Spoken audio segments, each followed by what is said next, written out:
Unit School District 308 Board of Education meeting. Can I have a roll call, please? Mr. Baumann? Here. Mrs. Doyle? Here? Mrs. Kroner? Here. Mr. Lightfoot? Present. Ms. Morgan? Here. Mrs. Moyer? Here. Mrs. Swanson? Here. Please rise for the Pledge of Allegiance. I pledge allegiance to the flag of the United States of America and to the republic for which it stands, one nation, under God, indivisible, with liberty and justice for all.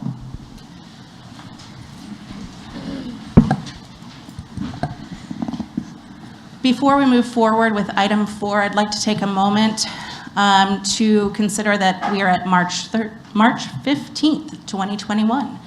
And 1 year and 2 days ago, our kids left school for the last regular day. And in the last year, we've had thousands of deaths of people that are related to those or work for us or are parents of students in our district.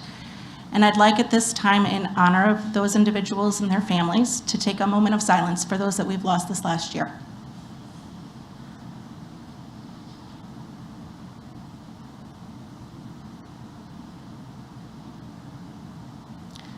Thank you. Item 4, recognitions. You're good? All right. So this evening we are going to recognize our March Pride Employee Recognition Program winners. This is a Board of Education program that acknowledges our Pride recognition winners for the month of March. Pride stands for proudly recognizing individuals demonstrating excellence and recognizes the efforts of teachers and staff who are engaged in exceptional work across our district. This year, teachers and employees were nominated for this award by the schools they work in. Due to COVID constraints, winners are being chosen using our Wheel of Names prize wheel. We would like to thank our generous program sponsors, Allied First Bank, Chick-fil-A, Huntington Learning Center, and Culver's for their continued support of this program. The following teachers were selected as our March Teachers of the Month: Maureen Daler from Prairie Point, Brenda Ferries from Boulder Hill, Diane Johnson from Long Beach, and Julia Stokel from Lakewood Creek. The following employees were our March Employees of the Month: Noelle Fahey from Prairie Point, and Asusana Montes Mejares from Plank Junior High. These winners did receive a certificate from the Board of Education, a congratulatory letter from Dr. Sparlin, and a gift package from our sponsors. So tonight we'll congratulate them all. Good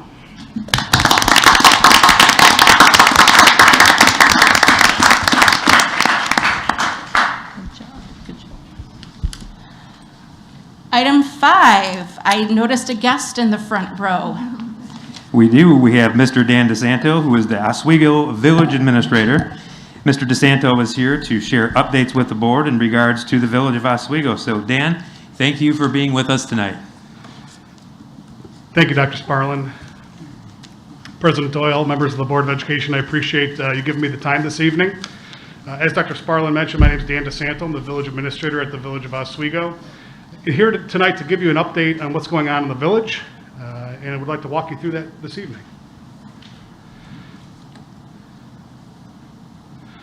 The purpose of the meeting first is to highlight the partnership efforts between the village and the school district. We're very grateful to be partners together, and we'll highlight a few of those examples of that great partnership. We'll talk about community comparisons with other communities in the district and how impact fees are assessed.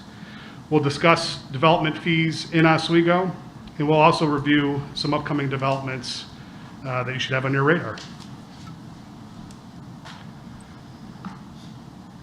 The village and the school district have a long history of partnership. Since my time here in Oswego, I've really enjoyed getting to know Dr. Sparlin, working closely together. Christy Tyler has been an excellent advocate for the schools and a great partner as well. Ursula, Eric, who I saw, who actually has helped us plan our amphitheater. All the staff that I've interacted with, it's been just wonderful. So I want to give a shout out to them because it's been excellent. And the board members as well, who I've had the chance to get to know over the years as well. Our staffs meet regularly. We talk about shared services, we talk about development, we talk about common items of interest. We actually have quarterly shared services meetings. The last 2 years, we've been doing that. As recently as last week, we had one. Some of the successes to come out of those discussions are an intergovernmental agreement that this board and our board have passed that allow us to share resources. We've allowed the school district to store salt in the village salt domes at a savings of $200,000 for the district.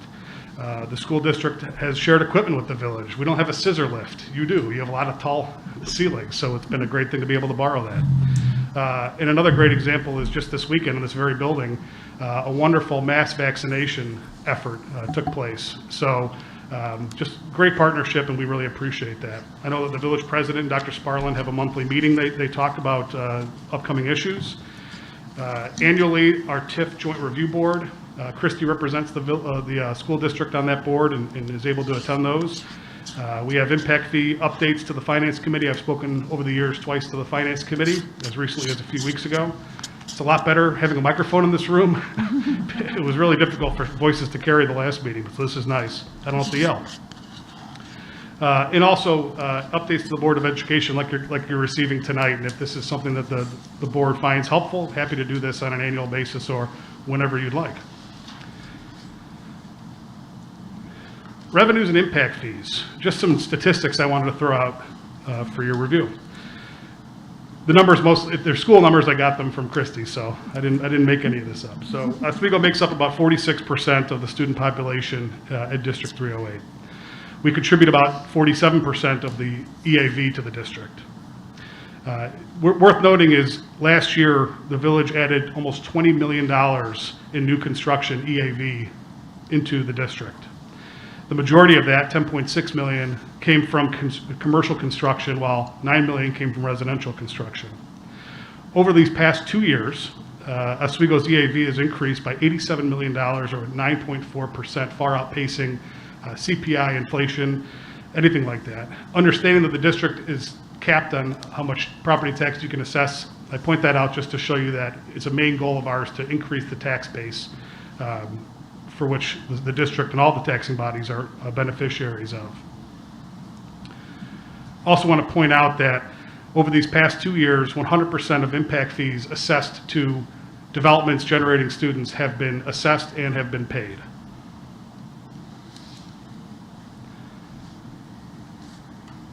A little more on history of development impact fees. Back in 2001, the school district commissioned a study through Northern Illinois University. The goal of that study was to establish fees to help fund new facilities based on the student growth coming from new development. The resulting fees, in my opinion, were very complicated. It's a thick packet, and the dollar amount of fees are assessed based on the type of dwelling, the number of bedrooms, the market value of the unit. There's a capital impact fee. There was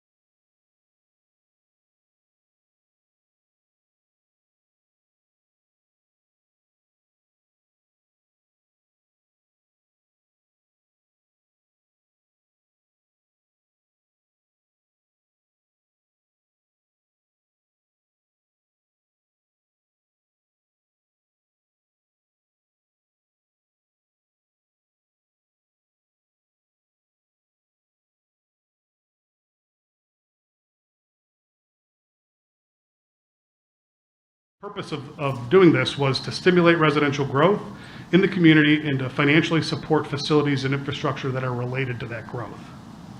Those fees were adopted later in that year, and we're still using those fees today. Another type of fee, but is different than impact fees, are land cash donations. Land cash donations require developers of residential property to dedicate land for school sites or the equivalent market value of that land if the school does not need a site in that area. And the idea for that donation is to effectively reserve land or help pay for schools and land that's previously been acquired by the district, school buildings, other infrastructure that goes into that. Oswego bases our land cash donations on a 1996 student veneration table that was prepared for the city of Naperville by Ehlers and Associates. A number of communities in the state of Illinois and perhaps beyond use that same 1996 table. And in terms of the dollar amount used for the per acre amount, we have it set at $79,500 per acre, and that was also adopted in 2015 as part of that overreaching study that we did back then. A little small to see here, but hopefully everyone's had a chance to take a look at this. This is more for your information. Shows you what land cash collections have been from the village to the district over the past little over 2 years. In total, over about $418,000 in land cash collections. The table below that is more of an informational item to show you, on average, what the impact fee is in the darker green column. There we go. What the impact fee is, depending on the unit type, and then approximately what the land cash fee is for a total on the far right-hand column. Impact fee collections, so similar to the last slide, which was land cash fee, this is impact fee collections. You see these are substantially more. In total, over the past just over 2 years, it's about $1.7 million in impact fee collections. And the bottom table here shows you the approved 2015 with the update from 2017 on the multifamily side, how we distribute impact fees. It's on a percentage basis that was factored by looking at all the capital needs from all the different taxing bodies back in 2015. So of every impact fee dollar that comes in, 38%, for example, would go to District 308.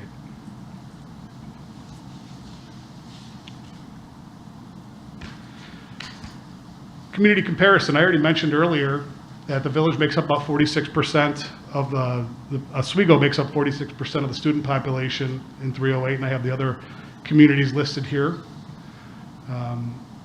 One thing, I included the comparable community impact fee table here that Christie's been able to put together from the different taxing bodies that feed into District 308. One note I think is very important, because of what I talked about earlier, that the old fee system, which I believe all the other communities are still on, is dependent on bedrooms and markets, and so you can't just say what is the impact fee for this type of house, because it depends. So it's hard to compare them. This chart attempts to do that. As you'll see, Oswego's townhome fees at $2,800 are significantly higher than most of the others. Our single family at $7,000 is higher than Aurora's, close to Montgomery's, but lower than Plainfield's. But I want to put a footnote on here too.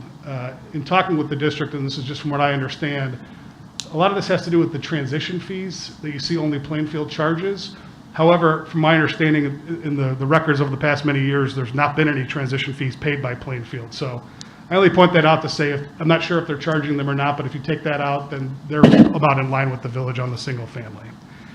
And again, not to keep reiterating, but again, the more expensive the property sells for in the other communities, the less they actually end up paying in impact fees. So it's hard to compare apples to apples without more data.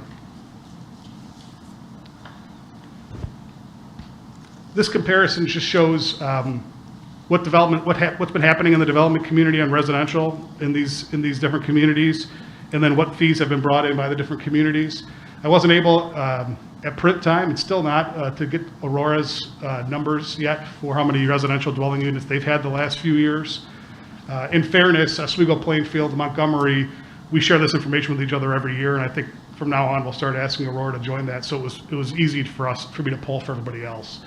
But you'll see here in the last 3 years between these communities, Oswego does have the most dwelling units, followed by Plainfield, and then Montgomery's down a bit too. When you come down to the next chart, you'll see who's been paying impact fees to the district those past 3 years. And so the total of $2 million from Oswego, and you can see the other communities where they fall to. Another important footnote in here is that not all of the home builds you see here are necessarily in 308. So, because I know Aurora and Plainfield also feed into different districts, so I don't know exactly where they're coming from. Lastly, this is a little hard to see. Hopefully the copy you have in front of you is a little easier to see. This is something we came up with this year. We had a really good meeting, I thought, with Superintendent Sparlin and President Doyle and Mr. Lightfoot. We talked about just upcoming developments to keep you apprised of. And another partnership that I didn't mention is the demographer that the school district hires. He meets with our staff every year, and we go over something just like this, where we can say, you know, where does he see development happening, and then verify it with our planners so we can all be on the same page. 3 developments that I would point to that were just recently approved by the village board on the residential side are Redwood, and that's 143 apartments on Mill and Orchard, right about there. Aventerra, which is a single-family development, the little green spot at Douglas and Wolf. And Erdman. Erdman is a senior development right next to Village Hall. Also want to point out some of the commercial development, which I know the district enjoys because it brings in a lot of EAV and doesn't bring in new students, and so it's very financially beneficial. Some of the new developments we've had just in the last 2 years are a new strip center on Orchard Road. You may have seen it with the Girl Scouts of America, are one of the tenants. The Learning Place, a new daycare over in Stonehill. Raising Cane's, very popular to a lot of your students, my understanding. The old police station has now been sold to the private sector, so it's back on the tax rolls. Hasn't got a tenant yet, but again, they're back on the private side paying taxes. And then to come still is Aspen Dental, which is under construction, the old White Castle. Popeye's Chicken, another one we hear a lot of excitement about. That's going to be right next to the strip center on Orchard Road in front of the Jewel. And the long-awaited Delta Sonic, which is a very large project that takes a very long time to build. So we're hoping that they're open sometime this spring, hopefully in May. So that's when I talked about a lot of the $20 million in new construction EAV, a lot of it came from those projects I just listed. And lastly, the last thing I wanted to just go through with the district is, since I was fortunate enough to speak in front of the Finance Committee, we've heard some misconceptions out in the community that I was hoping I could correct today. A few things that I picked up on, or at least were told to me. I wanted to clear the air on a few things. Recent developments in Oswego have not been low-cost housing, which is a number of times I've heard. If you look at the developments that have built in Oswego, look at the Reserve at Hudson Crossing in downtown, or the Springs apartments behind Walmart, they have set new high bars for rental rates in Oswego, and I'm fairly certain in all of Kendall County. The monthly costs for those units are upwards of $3,000. It is very high quality and not low cost living, as I've read. So that's important. And I'd also talk about how the fees contribute to that. And this is one of my concerns about the old way, where we had the higher the value, the less you pay in fees. We believe by having a flat fee, you're making the bar high to develop in Oswego. And so when you want to develop in Oswego, you're going to have to use, it's going to be more expensive construction, resulting in higher cost construction, resulting in higher quality building materials and higher quality construction. So we think the fees actually, if you removed impact fees, we'd have 1 million permits coming into the village. But then I might be concerned about the quality. Having the fees where they're at, they were strategically set where they are to be at the very top of the market, the highest amount of developers willing to pay while they can still build in town. And we've seen that work. And so I wanted to clarify that misconception. Also heard, this one I couldn't believe, but I heard that there's some thought that apartments do not pay property taxes. That's very not true. In fact, we believe apartments pay higher property taxes per acre and per unit than single family even does. So the Springs, for example, that should come on the property tax rolls this year. So in the next month or so, we expect the assessor to show what they're going to be paying in property taxes. But I would be surprised if it's not over $500,000 a year. So while the individual renter who's signing his rent check or his or her rent check, it may not be signing a check to the assessor or the county, believe me, the owner of the property, the complex is, and they pay a lot, especially for new construction. Also want to point out that some of the rental properties that have been approved and some of the multifamily properties that have been approved that are owner-occupied condominium units, there is a tremendous demand right now. And when we're talking with developers, the demand they're seeing is from young professionals without children and empty nesters without children. that is a key demographic that is looking to move to Oswego and is desirous of these type of units. And they also demand a higher quality luxury unit as well. In the downtown property, the Reserve Hudson Crossing, they had told us that they expect mostly empty nesters, and they're finding that they're getting a lot of young professionals who are young singles who are looking to live in an environment that they believe is changing for the better in downtown Oswego with more restaurant options, the amenity of a pool, those types of things. But we believe very much in smart growth and attracting young professionals and the empty nesters to Oswego, because we do have a tremendous amount of single-family housing that is great for families already in town. So I wanted to point those few things out. Redwood, the apartment complex we talked about on Mill and Orchard, in other projects they see about 1.65 people per unit, vast majority adults. The Springs, they see 0.9 children per unit. So these are not developments that are intended to attract children. They're low bedroom count, again, higher value units. So I appreciate the chance to clear up a few things. I'm happy to walk you through this presentation today, and also thank you for having me here, and I'm happy to answer any questions. Thank you, Mr. DeSanto, for coming to share the news of Oswego's new developments and clear some things up. I appreciate that. One of the things that I had heard when speaking with some of the new apartment owners along the same lines as you about where kids are coming from, that it had sparked some discussion here, were the number of kids per unit versus the number of kids being educated out of living in that unit. So, for example, if a child is with one parent part of the time in the apartment and the other parent the other part of the time, that might be in a different school district. Had you heard anything to that effect that could help us distinguish between number of children per unit versus number of children educated in the district out of that unit? Probably not, but that would be, that was one question that was kind of interesting. I didn't know if you had any insight on that.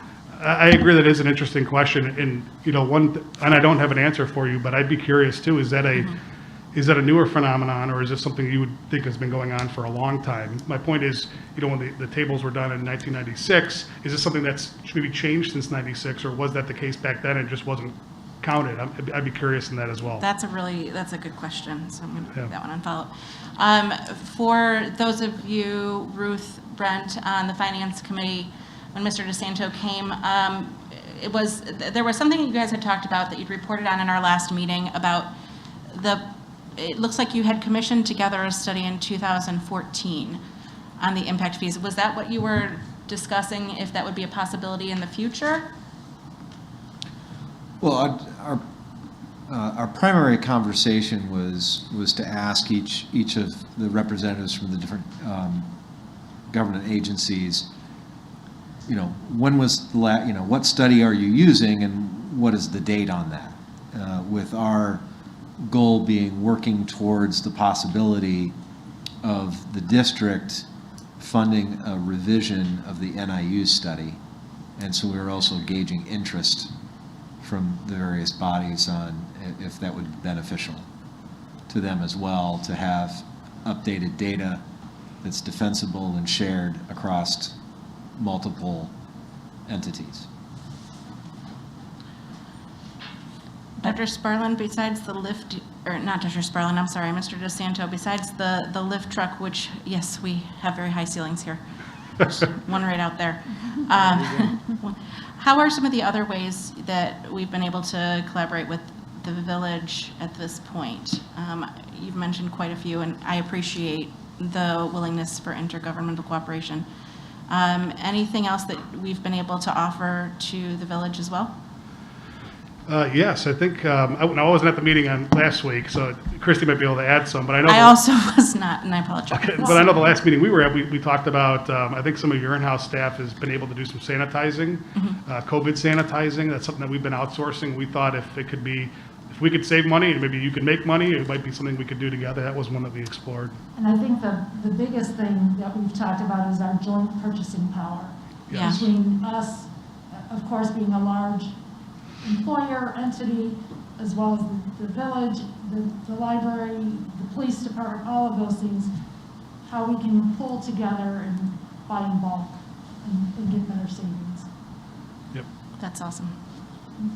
I think it would be great if Mr. DeSanto can come back after the new board's here, Lori, because I think much of what he said, if I had heard that presentation when I was a new board member, it would have been extremely helpful. So not to be too repetitive, but maybe that can happen once the new board is seated in April. Thank you for your suggestion. I'd be happy to.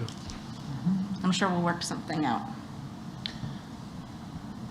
And one other thing, Lori, I know you and I asked this question, and I just want to make sure the board is aware, and I think Mr. DeSantis, you alluded to it, but the RSP studies that we look at, as Mr. DeSantis said, the data that is shared today was already included in the RSP study as far as future growth and plans. Yes. Yeah, we had Dr. Sparlin and I had a meeting with I assume that's the demographer, right, RSP? Correct. We met with them, in January, after we had met previously to that, and just went over a few things. There was a couple small ones that he had that we didn't, and a couple small ones that I had that he didn't. But we feel like we're in a real good place with the numbers right now. Anyone else? Any thoughts? Just to make sure I understood correctly, when we talk about the impact fees, there was different fees on a low-valued residence or project versus a high-valued residence or project. So the lower value project, I believe you said, is actually pays more impact fees. So you've got a lower impact fee to encourage the better construction. Is that correct? Yes, from my understanding, that was the idea at the time, was, well, a few things. One, the lower the fee is for the higher priced housing, that we're encouraging people to build higher priced housing. And at the same time, that higher priced housing will pay more in property taxes that there's a benefit to. But at the same time, what I think we're showing in Oswego with our new fees from 2015 is that when you keep a flat fee, you're still going to get the higher quality housing. We have not seen a push for the lower quality housing because they're paying a high fee. In fact, we see the opposite, that the higher fee requires them to sell the house for more. And when I saw the Redwood project, I did look up that company. It looked like many of their projects or their neighborhoods they almost resembled, looked like duplex housing, similarly with, winding streets and single level dwellings rather than a traditional 2- or 3-story apartment building that I would envision. Is that what they're doing at Mill, or will that be more of a traditional 2- or 3-story building? No, you're exactly right. It's going to be more of a townhome style product. Sometimes when people hear apartments, they think it's a 6-story building that's packed with units. In the cases of the Springs, for example, or Redwood, which you're talking about, you drive through those neighborhoods, they're much more of a townhome style. It would be more like what you see at the Springs, more of a townhome style. Okay.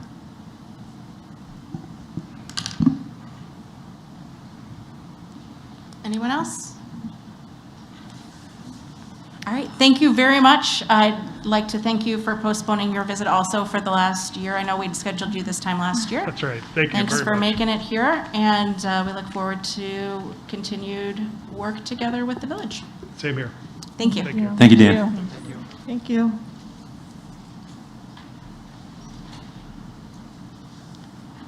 Okay.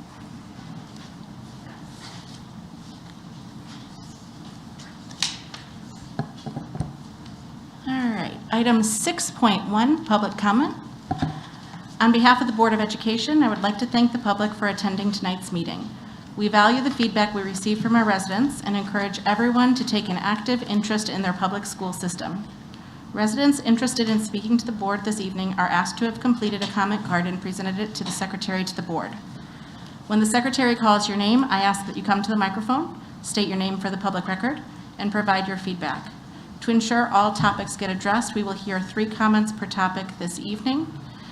Please note that comments are limited to 5 minutes per person and that no discussion of personnel matters or responses to questions are permitted. The board does not participate in discussion during public comment.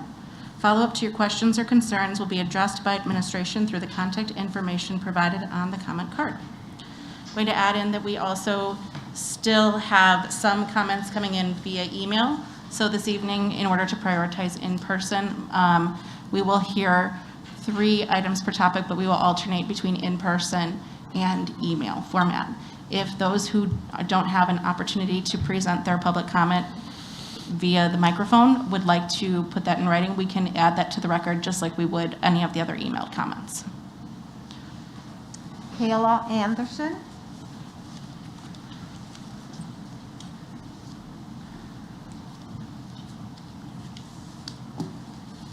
My name is Kayla Anderson, and I'm an 8th grader at Murphy Junior High School. This year has been difficult, and that is the least you could say. It hasn't been easy for anyone, and I applaud you for trying to incorporate people's opinions. I do feel as a student mine has been left out when it should be what is focused on. The amount of changes that have been implemented this year is extremely frustrating. If it's hard for parents to keep up, how do you expect me and other students to constantly be aware of the class times? I've just finally gotten into a routine, and knowing when I get back from a week off it's all changing is very stressful. Adding days in isn't necessary, it's just some people's preference. As a student, having an option to go full in and have a high risk of getting sick and possibly getting my family sick or losing my last year in junior high is a very hard choice I have to make. Everyone has had a different experience this year. Starting being fully remote to adding back Wednesdays into the school year wasn't an easy transition. Now we are in person for 2 days a week, and I have 3 remote days, which was another transition I made.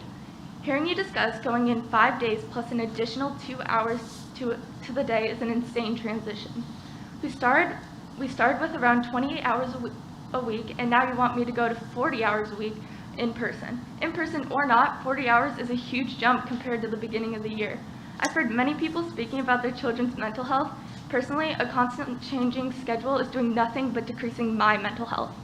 Being in person is great, but for the last 7 weeks, keeping the current structured schedule would be way more beneficial and safer for the students than pushing us in and flipping everything upside down one final time. Of course, remote learning isn't fun, but to be in school with double the kids in a small classroom eating lunch isn't safe for anyone. Many schools, including mine, have to rearrange classrooms and find ways to still meet the precautions in place. By asking teachers and staff in every school to find space is easier said than done. Also, having lunch in a building is extremely risky because there are no masks and limited space. As I said earlier, space is already an issue. So if we are unable to find space to maintain restrictions and removing our masks, what is keeping us safe? Continuing with our schedule we have now is the best option compared to what is being presented. Not having enough sanitary materials and still discussing having everyone in for more days is dangerous. We couldn't have predicted the pandemic, but it's been a year now and we have seen how bad it can get. Why would we offer the people the option to risk their lives because of the class setting? We have remote learning down now, and the teachers have done a phenomenal job with everything they've been put through. They're forced to teach in person when they did not sign up for the possibility of getting sick. Instead, they signed up to teach kids and help them grow. To be completely honest, the thing that I'm most upset over is the fact that parents' opinions seem to be overshadowing the best option for children going into the school. I wish more students would voice their opinion as opposed to being spoken for by parents who will never truly understand what school is like during these times. Thank you. Melody Beaver. My kids need to be back full day in person, just like other districts. All my kids are suffering, especially my special needs son. He has a 45-minute bus ride to school, and then he is only at school for 3 hours just to have another 45-minute ride after school. So he's on the bus for 1.5 hours and only in school for 3 hours. It needs to be full-time. I hope 308 can find a way to make this happen. My kids already have lost so much and I need to get back to work. I can't work during school when my kids are on a preschool schedule, and it's too costly for me to pay for daycare during school hours, and the junior high and high schoolers get out after the elementary kids. This is a huge issue affecting so many families. Now the vaccine had been out and given to staff, some families don't have the luxury of being a stay-at-home parent, need to start working again. I hope we can get the option of 5 full days and lunch. Thank you. Pamela Lott.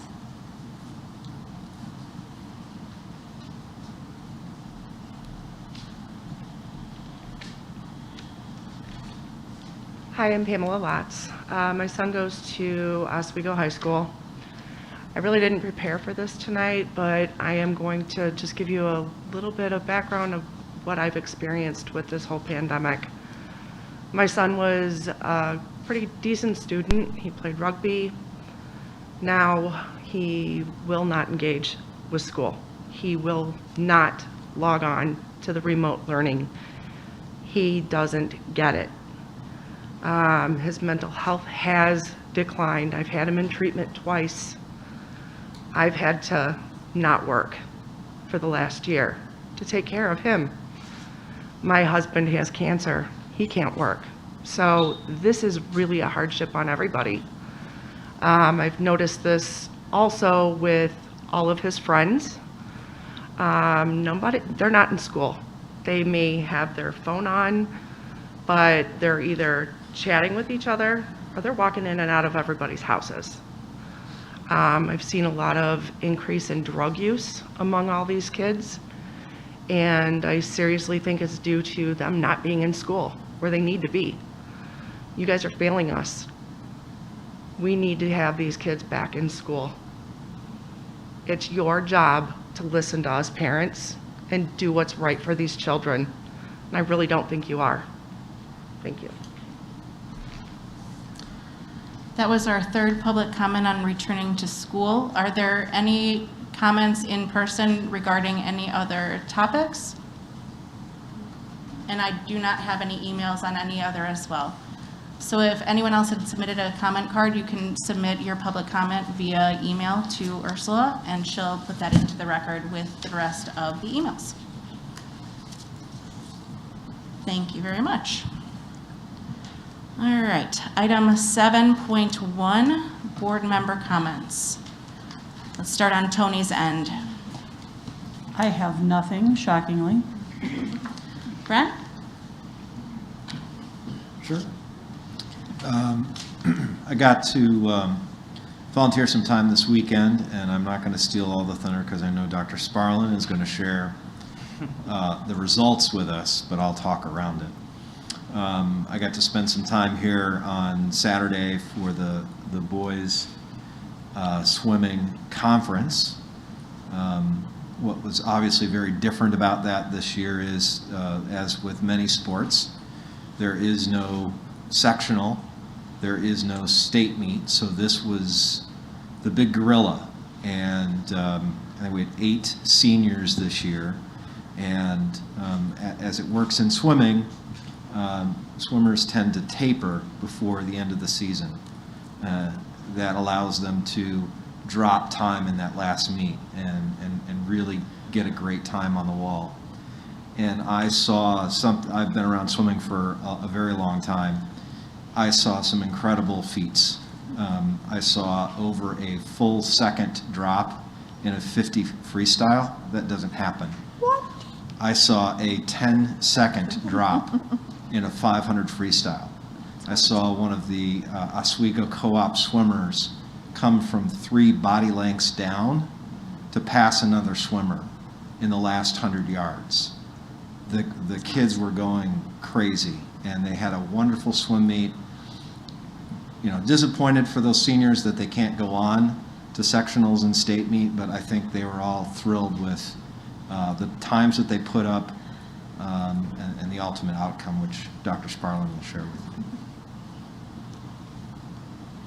And the suspense will build. Allie?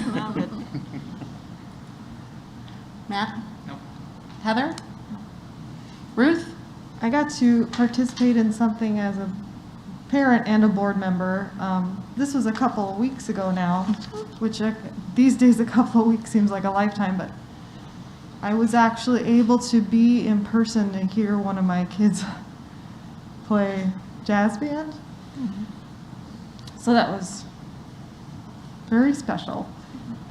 It was a very limited audience. So normally you go to a jazz concert and it's really loud and everyone's clapping and hollering, and it was a little muted because everyone had their masks on, of course, but it was still really special to, these kids work really hard and have worked remotely to be able to play together, and so I was very pleased to be able to have that opportunity. And I'd like to thank Mrs. Kroner for inviting me as her +1, as her husband was unable to attend, and I also got to go to the event, and it was really good to see kids able to participate and play. And they had their little horn covers on, which I didn't realize until that moment, really how much harder it makes playing an instrument. So these kids are going to have some pretty darn powerful lungs when they can take those off. So I imagine it'll get loud again pretty soon. But it was a great performance by the jazz band. Got to see some young freshmen on there also, which was kind of cool to see that this is continuing. And that's pretty much all that happened. I guess that was a few weeks ago. I don't know, it could have been yesterday or last month. Board committee reports. Equity was Tony and Ruth. Yeah, once again, great equity committee meeting. We're working on that statement and lots of great continued discussion of the use of vocabulary words, and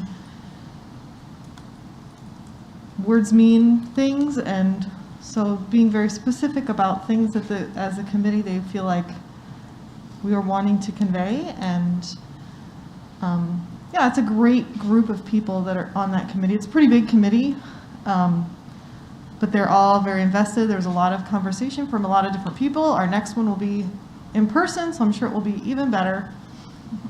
Tony, do you have anything you wanted to add? Just that I always bring up that the equity committee really deals with a lot of different kinds of equity. It's equity as far as, educational needs, emotional, social needs. And the people on that committee really care about all the kids that are going to school and want them to have the kind of situation where school is a place where they feel welcome, school is a place where they are heard. And so I'm excited about it. It's a fairly new committee, but I think it's going to do great things for the district and genuinely for student needs. I think it'll do a lot. Item 7.3, the superintendent's report. Well, good evening, board. Last week was National School Social Workers Week, and tonight I'd like to take a moment to recognize all of our social workers in School District 308 for the part that they play with our students, ensuring that our students' success. So tonight, let's give all our social workers a little bit round of applause. I'm sure they'd appreciate that. I'd also like to share and congratulations to the following OHS Panther artists in taking first place in the Southwest Prairie Conference Art Competition. Jenna Lavelle took first place in painting. Stone Carpenter took first place in graphic design. Christian Matern took first place in textiles and other crafts.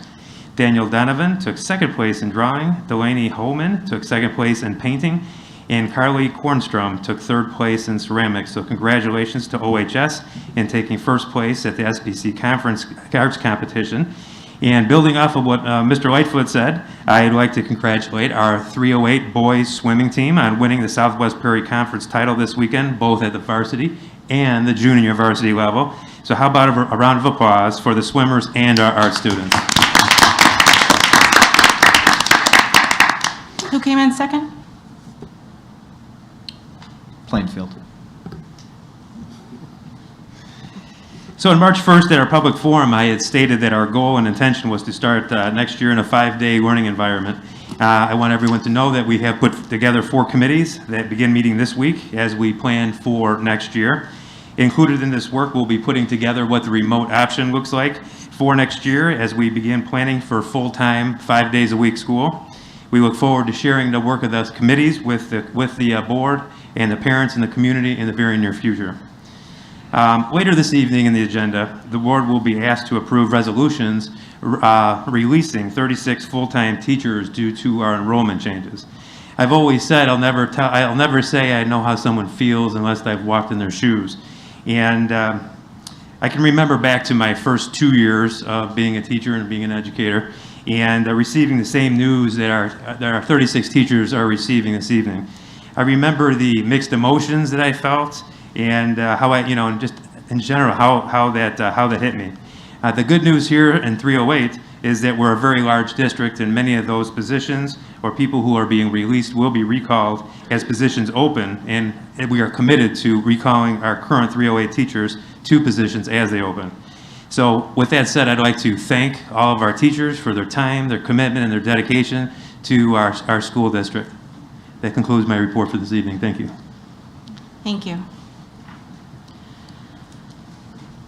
Item number 8, approval of the consent agenda. Can I have a motion to approve, please? I make a motion to approve all items under consent, including 8.1 minutes from the February 22nd, 2021 Board of Education meeting, open and closed session, and from the March 1st, 2021 Board of Education public forum, and 8.2 to acknowledge the FOIA request received by the district. Second. Mrs. Moyer, Aye. Mr. Lightfoot, Aye. Mrs. Kroner, Aye. Mr. Baumann, Aye. Mrs. Swanson, Aye. Mrs. Doyle, Aye. Miss Morgan. Aye. Motion passes 7-0. Item 9.1. Item 9.1 is financial statements. Does the board have any questions regarding the financial statements that have been presented this evening? All right, hearing none. Item 9.2 is bringing Board Policy 2:220 back to the board so that we may have a discussion on any changes regarding this policy prior to it being brought forward for approval. So, Mrs. Doyle, would you like to start us off? Yes, so at our last meeting discussing this policy under an action item, Mr. Lightfoot had requested some further clarification, at which point we had decided that this should really be a board discussion because there's really no more action for a committee to take. What I had asked Maureen to do was to provide the policy as it stands with the recommendations from, I believe, the press updates, which are recommendations for policies, and also some of the things that are not, well, the one thing I'm thinking of in here that is not part of the press finding was that we would take final action on items in the posted agenda. Is that correct? Actually, I think that was just clarification Okay. from what was there before. So the first set in our documents is the policy as it stands.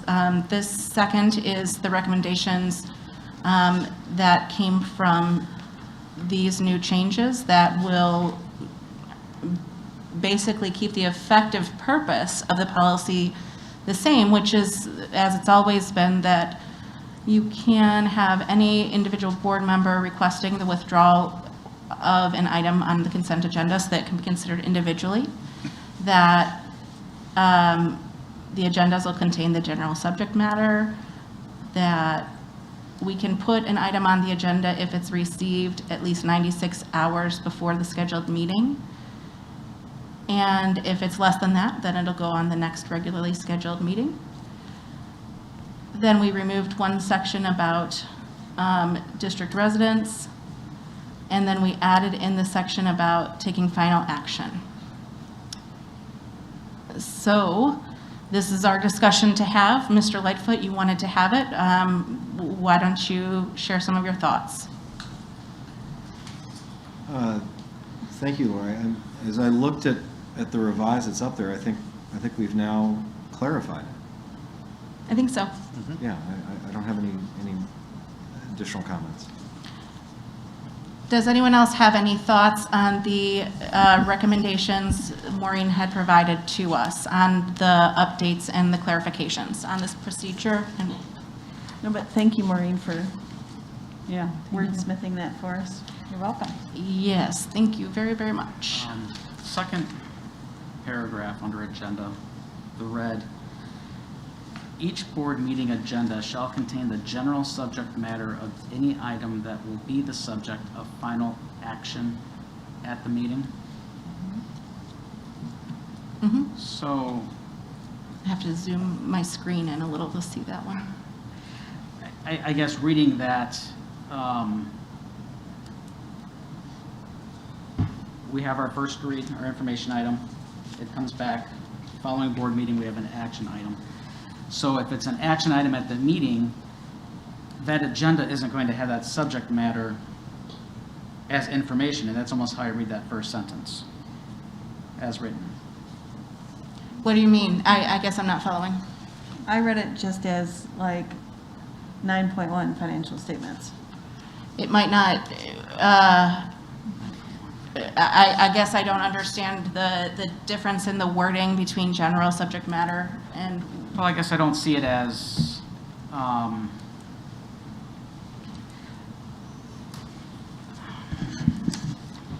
you trying to clarify not having these same things on as information and action? Is that what you're well, meaning? there's information and action, that's a conversation we've had previous to as well. But again, the clarification where it looks like it's going to be an information item and we're voting on it as well. Is that as it is in consent or something different? In the second paragraph? I don't think it's speaking to that Come on, page topic. 1. Yeah. May anyone else Page feel 2. free to weigh Am in, but am I the only haven't one that's taken reading it. that differently? I interpret the first sentence in paragraph 2 as simply stating that we will not take action on an item where we have not defined what that item is that we're acting on. Right, so like at the previous meeting, I know that several times this year, because of so many things that have gone on, we have, I know I myself have asked Maureen if, can we vote on this evening? And we can't because it hasn't been on the action item. Right. So I think that that has been the practice and that is the recommended practice. And this just codifies it.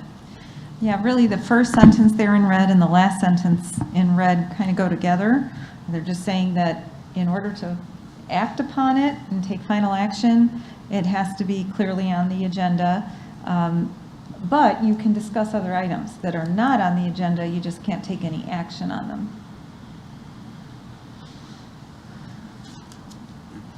But this is how press had it in their recommended language. They broke it up like this. Okay. So, but you're, well, you know, we can certainly clarify it, put them together. We've gone back and forth a number of times on this, but this is the first time that I've read that sentence, and it doesn't read right to me. So what you're saying is you'd like it to be more specific? And in what way? So, if each board meeting agenda shall contain the general subject matter of any item that will be the subject of final action at the meeting. If it's on the agenda as an information item, it's not going to be or shouldn't be on there as an action item. Correct. There have been there have been a few unusual circumstances where Dr. Sparlin has requested this due to timing issues, usually related to financial matters that there's outside our control deadlines. Okay, just making sure that is how it reads. I'm not following. Are you So just feeling this like- is not saying that something can't be both an information item and an action item in the same meeting. It can be. It just would have to appear Are as you such. saying, So if you Okay. had something, for instance, financial statements, it's information right now, tonight, it's not under action items, so you could not take action on the financial statements tonight, because it wasn't listed on the agenda as an action item. However, you could have elementary gifted identification both as an information item and as an action item tonight, and that would be okay, because it's letting the public know you're going to be voting on that item tonight. so my understanding in our policy is what it, and I can't remember, please forgive me, the policy number, but we do have in one of our policies stating that no change to a policy will happen at information, that the procedure for changing a policy will be that it will be information and then at a following meeting be action. Except in limited circumstances where Except in- there's a need. A timing-based need. Gotcha. But that's referring specifically to changing a policy rather than changing Correct. And that, the nothing, or the that financial statements. policy is labeled policy development. I don't know the number. Okay, thank you.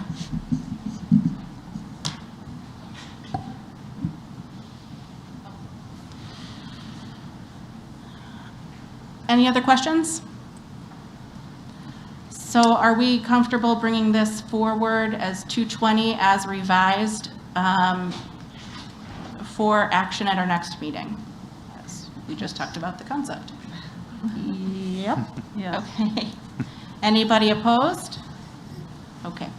So we'll bring this forward for action at our next meeting, Maureen, as revised. Thank you again for your work on that. And the next is item 240, which is the one I have to tell you I am really excited about. I am really genuinely excited about this. It's something that I've hoped for a really long time. So that's kind of a big buildup. Hope you deliver. Very good. I hope I will too. All right. Item 9.3, elementary gifted identification. Faith's going to provide us information Wait. Whoop, did I miss something? Hey, yeah, you missed the whole 240. Oh. The 240 that I was super excited about. Oh, well, you know what? I'm excited about gifted education identification also, but this is I'm more excited about right now. Yeah, you know what? I didn't know if you wanted to talk about the policy now because it's later in the agenda and there's the whole presentation or the whole conversation regarding it later down the agenda. All right, let's talk about, let's talk It's about just a teaser in 9.2. Yeah, it's 9.4 is it's just the language the warm-up. that's included. Yes. Gotcha. All right. You can save it for your presentation because that'll be cool too. All right, elementary gifted identification for upcoming year. Faith? All right, I'd just like to summarize the memo that was sent already. COVID has greatly impacted our ability to screen for elementary gifted programs. Usually, about this time, we would screen all of our second graders on school aptitude tests through our COGAT, and also be looking at our fall and winter achievement scores to identify those students. This year, with students not being in person and having a significant schooling loss, that's not we're not capable of doing that, so we brought a group of people together to talk about both how to identify students for the future and also continue the differentiation of instruction for those students as they come into third grade next year that would be exhibiting a much higher achievement levels in reading and or math. So what we are proposing and what we would like to do is to delay the usual screening of all of our second graders until next year when we've had them in person and also had more time to recoup some of the possible learning loss. But we realize that there's a lot of students that are going to come in and need that extra enrichment or advancement. So we'll be working with all of our third grade teachers. Many of them already have their gifted criteria and coaching pieces already, but we would be working with them early on to differentiate instruction while we identify those students. And then we would do that by the middle of the year. And then continue with the formalized gifted services at that time for those students. For those people that are wondering, how will you ever keep those students up and get them back on the trajectory? We have many students each year that join later in 4th or 5th grade and make up that time and then are fine for the accelerated math classes as they get to junior high. As we look into that, we also have more students that sometimes want additional screening in 3rd and 4th grade. That would be usually done around this time as well. We are postponing that to a little bit of an earlier time next year, and then would use the same process and start gifted programs for those students after we are able to do all of our regular screening and assessments.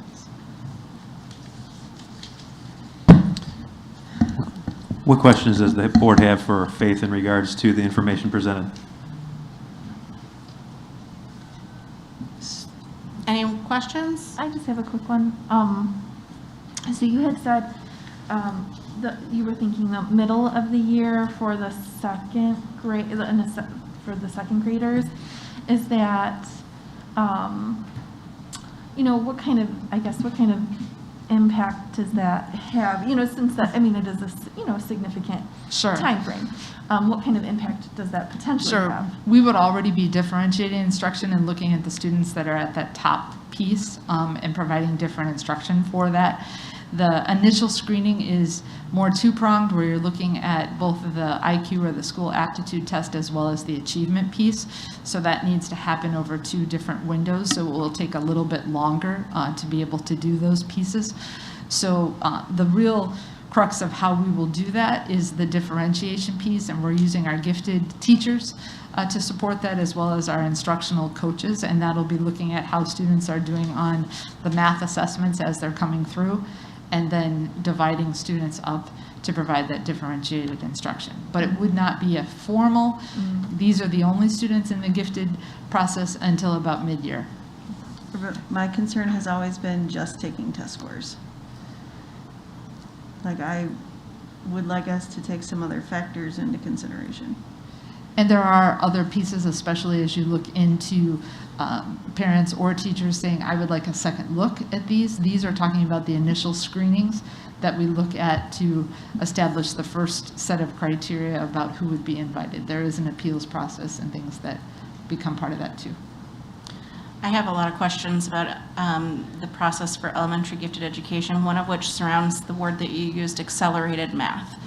And if that would really qualify as a gifted program, and I'd be interested in hearing more about that down the road.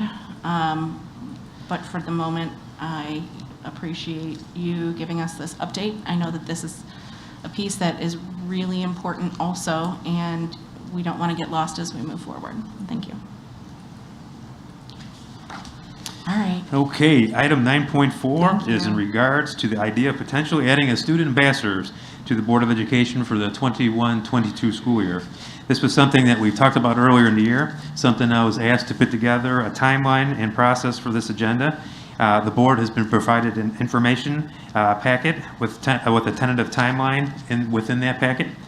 The timeline the board has been provided begins with this conversation tonight and ends in July with interviews where the board will be selecting student ambassadors, one from each high school, to begin this August. So with that, what questions does the board have? I'm really, really excited about this. Did I mention that? You did mention it. It's a long time coming.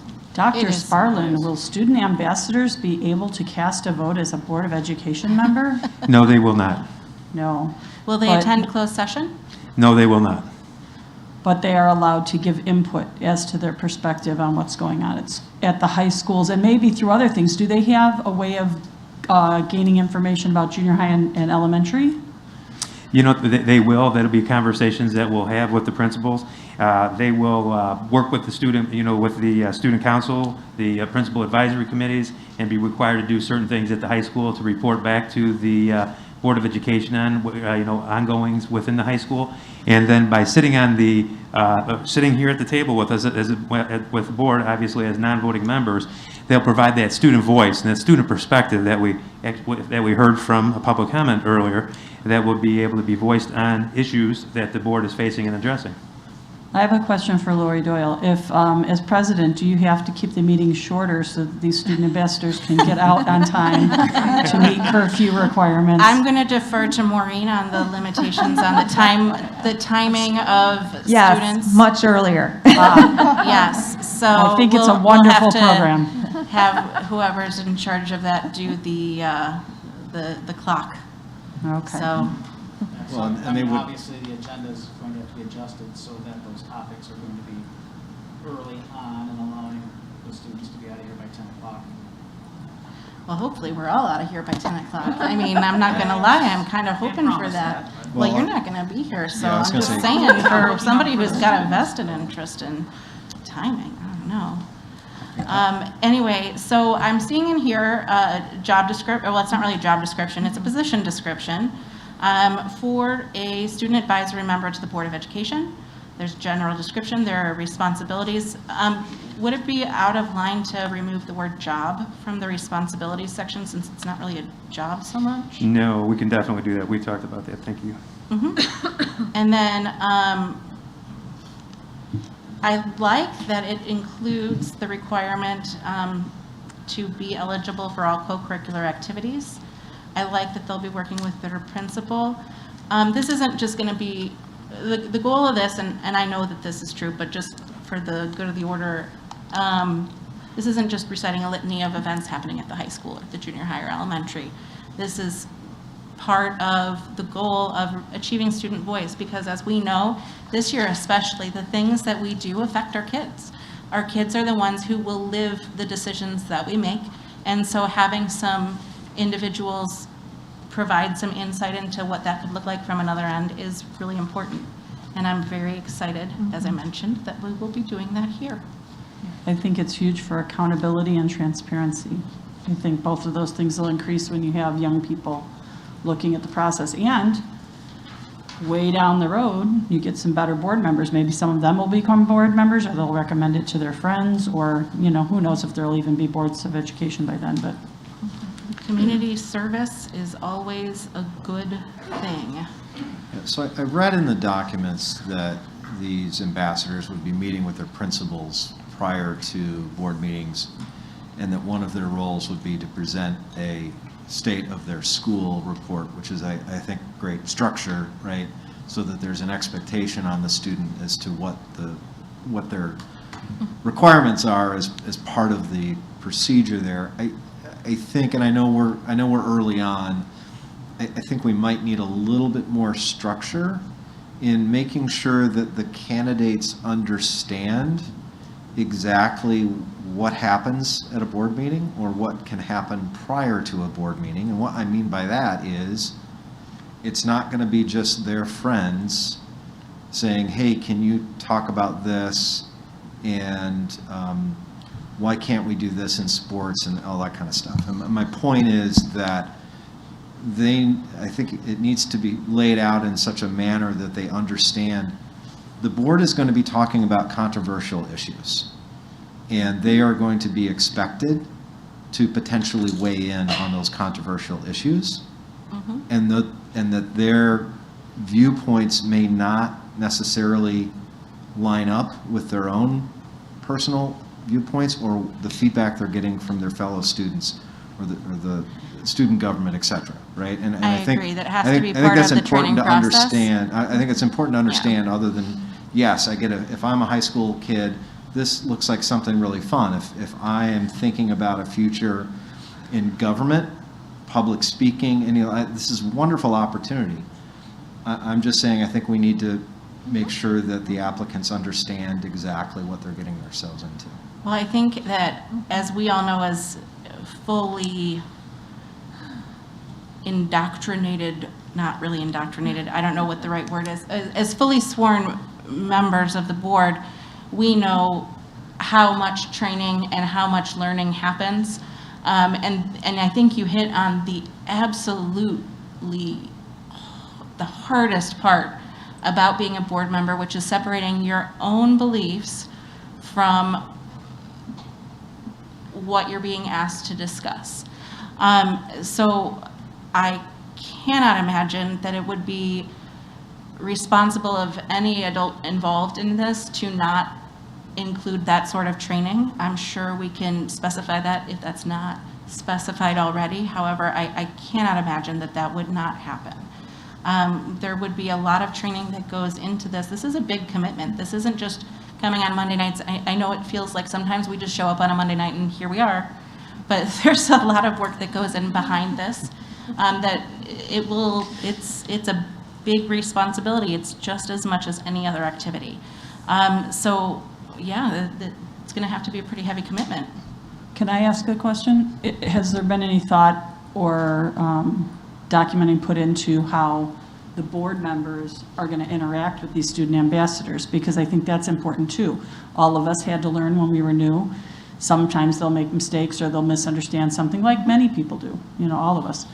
So is there anything that kind of outlines how the board members interact with the student ambassadors?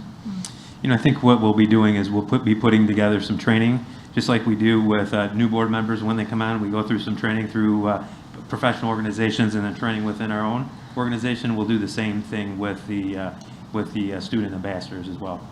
Yeah, I just think that you should probably address that as a board, because I think the way that you react to them might make it a better or a worse experience, depending. Yeah, I can't imagine that wouldn't be true. I can't imagine we wouldn't put something in place like that. It just hasn't, we're not at that stage yet. Yeah, and I would just I know that there won't be any issues, but let's address it before there are. So I was just saying, I don't know that there should be direct electronic communication between board members and students. That should probably be routed through the building principal, just as an idea. I'm not going to say which individual it should be routed between just because you don't know what the nature of the topic would be, but again, this is not a brand new concept, so we'll have that stuff included. That's not the stage that we're in at the moment. Do we have a district we're consulting with as far as them having the student ambassador and giving us some tips? Well, funny enough, Dr. Sparlin has actually been employed in a district where they had one of these, so he has had some firsthand experience. Yep, and then, Aurora West, they have them, and I've been in contact with their superintendent. They sent me a lot of their information. I also looked across the country and, just searching, trying to find information. It's like anything eclectic. See what works, talk with people, borrow it, make it your own. And so that's kind of the process I've gone through to develop this packet here. And that'll be the process that I believe will continue to be collaborative as we work towards this in July and August. Thank you. All right. Well, thank you very much. I'm excited to get this information out and be having some conversations with some of our kids in the near future. All right. Item 9.5. If we could pull up the presentation, please. All right. On Monday, March 1st, the Board of Education board approved Phase 3 of our reopening plan to begin on April 7th. So last Tuesday, the Illinois State Board of Education and the Illinois Department of Public Health issued new joint guidance. Upon reading the new guidance, we immediately began thinking about what this could mean to our currently approved Phase 3. When the board approved Phase 3 plan, we were preparing and operating under the guidance at that time. With the new guidance, we felt that we should at least discuss what the new guidance could mean to 308 and have a discussion with the board this evening. So the new guidance still requires mask wearing at all times in school. Social distancing guidance of 6 feet has now been reduced to a minimum of 3 feet. This is a positive because, as you all know, when we shared our Phase 3 plan for the secondary level, we shared that we couldn't guarantee 6-foot distancing in all of our classes. So the new guidance is very good for us in regards to our current Phase 3. It's important to note that for contact tracing purposes and quarantining, that any student that is within 6 foot for 15 minutes or more of a positive case would still need to be quarantined. The new guidance also somewhat addresses the space restrictions in large areas such as cafeterias. Previously, large spaces like these were limited to 50 people. The new guidance now allows larger spaces such as cafeterias to have more than 50 people in that space to eat, as long as the students are spaced out at least 6 foot apart when they have their masks off. So as I just said, the new guidance helps with this issue, but we are still under strict protocols in these spaces, ensuring 6-foot distancing when students do not have masks on. Next slide, please. With the new guidance, our priorities for learning options remain the same. So throughout this pandemic, this is a slide that you've seen in each one of our presentations. Minimize the health risk for students and staff, maximize the time for in-person instruction, enable families to have some choice in how to address the educational needs of their children, minimize disruption to current teacher relationships, and to maintain students' ability to continue in their current classes. So now that we have our choice window for Phase 3 closed, the following are the percentages of students who have chosen in-person instruction at each of the 3 different levels. And as you can see from elementary increased from 66 to 73% in person. Junior high increased from 61 to 68% in person. And high school increased from 55 to 59% in person.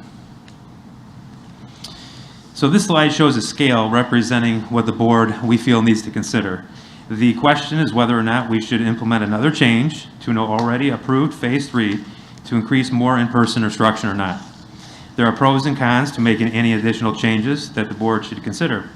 Our approved Phase 3 plan already combined our current A and B groups at the secondary level so that all in-person students are attending school 4 days per week, 5 hours per day. Our elementary students had already made the change to 4 3-hour days per week for in-person. As I stated earlier, when the new guidelines came out, we immediately began to have conversations and in regards to could we offer more in-person learning time, while at the same time trying to meet the priorities for learning options that we've been operating under since we began bringing our students back into our buildings. So I'm now going to ask Faith to share what we came up with as we think about the question, should we consider modifying the Phase 3 plan that was approved by the Board of Education on March 1st. First, it's important to note that the changes that can be made without altering arrival or dismissal can be done by April 7th.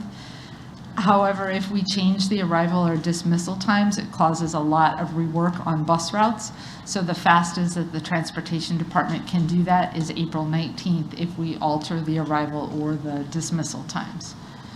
So I'd first like us to go through, and I'm going to go through different options at the different levels, and then I thought we'd circle back and talk about them after after I've gone through the whole presentation. So at high school, the current option, which is option 1 out there that is currently supposed to happen April 7th, is 4 days of in-person instruction for 5 hours a day. It does have student support time. Obviously, that would be no change for transportation because that's what they've been really busy building right now. Option 2 is a change from that original plan to go to 5 days of in-person instruction, still with no lunch. That could start April 7th. I would still have student support time and some change for transportation. Why we would consider doing that now, one of the bullet points that Dr. Sparlin on his slide had about remote instruction is that we still have to require that, but it is a little less of an emphasis now with the new state guidelines on what that would look like.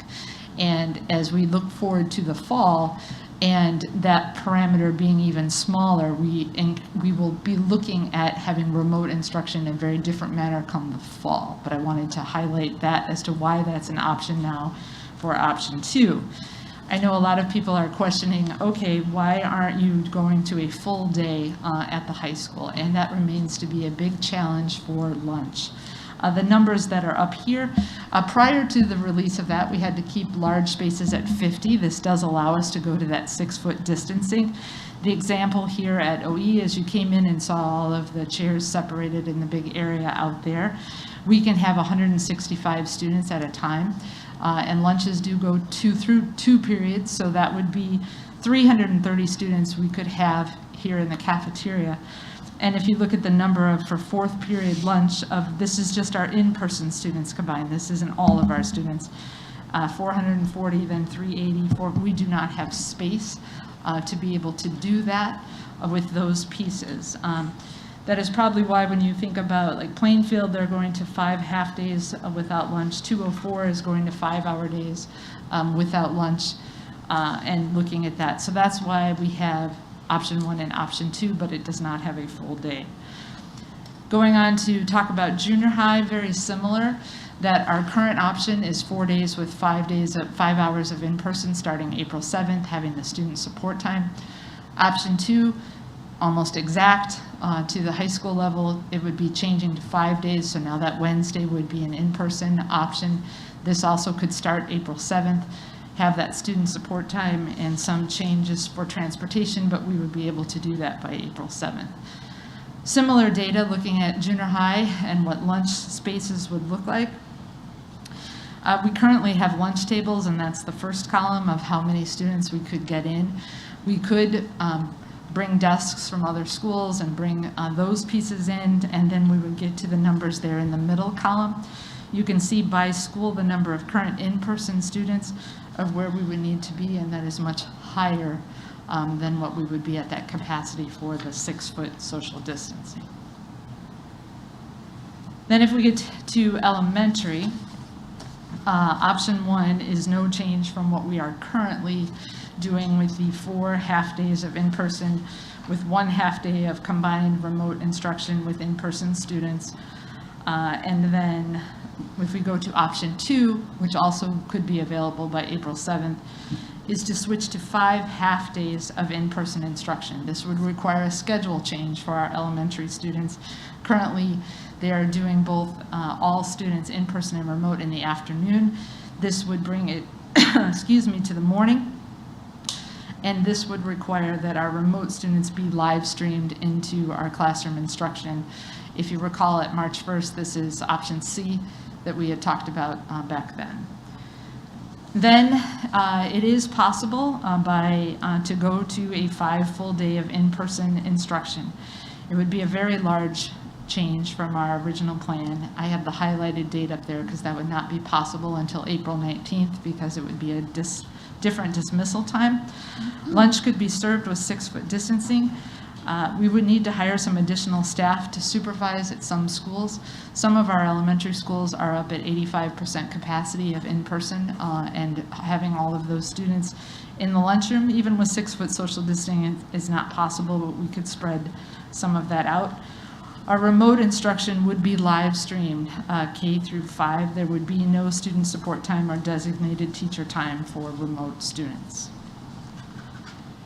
At early childhood, we have option 1, which is currently what we're having. Option 2, we could go to 5 days of in-person instruction for both our AM sessions and our PM sessions.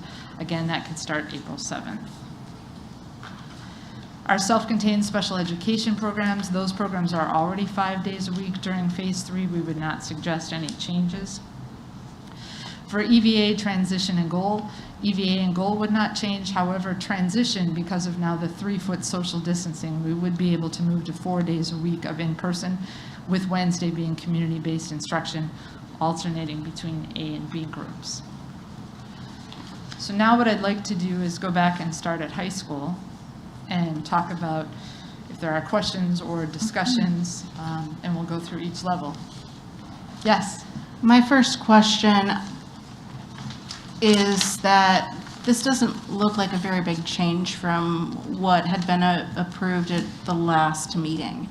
Why was this not recommended that time? Right, so one of the reasons that we did not go with having 5 days is we wanted our remote students to be able to have 1 day a week, that they would have the same experience as all their peers and be a part of a community in that class.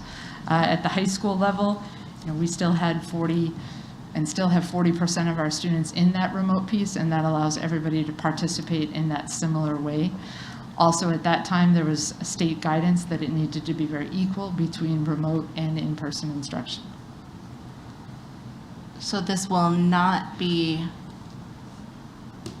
the same experience for remote students as they would have with what is currently approved? It would be different because they would still just be live streaming in every day, where Wednesday is everybody is remote and So it's having a little more similar interactive. Okay. piece. So there is a change. It's not, depending on the student, I can already hear other students saying, yes, Mrs. Dahlquist, that was a dramatic change, but it's not a change to the schedule. It's not a schedule change. It might have an impact change. Was there something in there about planning time, or was that at elementary? That was elementary. Okay. The high school teachers are already teaching all of their schedules. It would just be whether students were in person in front of them or not. Questions on high school? Does the time at the end of the day provide students with enough support time? So I guess Some students would say yes, some teachers would say yes, some teachers and students would say no, it's not enough time with those pieces. Definitely, we currently have more of our remote students using that support time than the in-person piece. And when we had met on the committees prior to this and talking about which of the options to bring forward and talk about for March 1st, there was a definite demand to have that student support time to be able to follow up in small groups with students. So I guess my concern at a high school level is that kids are able to maybe just sign in and pop in, if that makes sense. Like for me, here's my Zoom information. You could pop in anytime during this hour and a half and I'll help you. I don't care which class it is. So I guess my concern with this would be in the high school, and I do support 5 days a week. And I do support that extra time at the end of the day,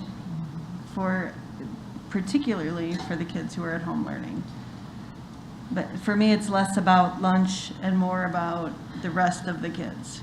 Mm-hmm. So I guess my only concern is that the high school has the expectation that it's not you have to sign up at this time for this appointment. My expectation would be from this level, and as a teacher myself, that it's just open and any kid can come. Yes, there are both invitations, and then there are very highly recommended invitations. But even if kids aren't highly. highly recommended, they But- might feel a need to come that they just haven't expressed. And that's, I Right, think, what I'm but hearing. I think, so for me, what I have found is that, well, I won't go see that teacher because they told me I had to make an appointment. Like, I just need this question answered. Right. Like, that's what I'm trying to avoid. Like, it's hard enough to connect with school when you're online learning. Right. I want it to just be, hey, you know what, can you just help me figure out this problem? I got it from here. So that's my concern at the high school level. And a little bit at the junior high too. Okay. I want to jump back for a half second because as we have all learned over the last year, there's a lot of different phraseology that's used, right? So let's jump back to the 6-foot rule around lunch and no masks. Is that a law, rule, recommendation? Where is that? How is that written when we got that instruction? So it's written as guidelines Okay. to be followed? So then I'll two-part question this. So then how do we, and I'm not asking you because it is not your job to be an expert on what other districts are doing, but when we read about District 203 in school for potentially 6 to 7 hours a day, or any of the other districts, many of them are high school districts, right? Glen Bard, et cetera, et cetera. So then how is a district like those, which is similar size and has similar size buildings and student populations and in-person attendance rates, is there something specific as to why they can offer lunch in school and we're saying we can't? I know that prior to this, there were some school districts that were only doing the 3-foot social distancing. I don't know if that is the case, as they're still going to do that now that the state has come out with saying that if you're going to take your mask off, you need to be 6 foot apart. I believe that some of the high school districts that I've talked to that are doing that do have an open campus for lunch, that a lot of students are leaving and doing those pieces. I know that there are other districts that are close by that are similar size that are not doing the lunch piece. So we could inquire and find out. I know that there are some districts that are still putting together their plans for after IDPH guidelines too. I would just argue, why would we ask our administrators to spend that kind of time when we have guidelines? I can't imagine why we wouldn't want to follow state recommendations on what will keep our kids and staff safe. Because we want to open the schools up and we want to know how to do that Safely. and we want to know if other Which schools is why you have if guidelines. other schools have found a way to do it. Mhm. I'm not saying it's acceptable for us to just say, well, we tried and we can't. No, we still need to work on this. So we serve lunch and we have an hour at the end of the day for kids at West. So the kids are in for, Say that again? so at West High, we serve lunch, but we also have that hour and, 15 minutes, maybe, hour and a half. I can't, I'm off 8 hours, so it all loops together for me. But we still have that time at the end of the day for any kid who needs help. And we do serve lunch. Clarifying question is, are your kids going to school every day at high school? At West? Yes. Right now, we're 5 days a week, but it's 50-50. So we have AB groups. So You my have biggest AB groups, classroom right. is 20 kids. My smallest classroom is 14. But, I mean, they're having a board meeting tonight, too. I see the writing on the wall. So for me, what I'm going to look at is I want our kids to be safe. I want our staff to be safe. When I'm looking at the 3 to 6 foot, when I was reading it, there was a clarification that was made between staff members that had been vaccinated and staff members that had not been vaccinated. And that staff members who had not been vaccinated should continue to maintain the 6 foot distancing. Is that something that is, I don't even know where to begin to tackle that. Because where do we fall in what we can require an employee to disclose? looking for a little bit of guidance on that. And- I'm not sure where that comes from either. And my suggestion, our suggestion has been, if you can give every staff member a 6-foot bubble, that is the best course, and that way you avoid even asking the question and getting into the potential ADA issues that are raised if you require staff members to tell you if they have been vaccinated.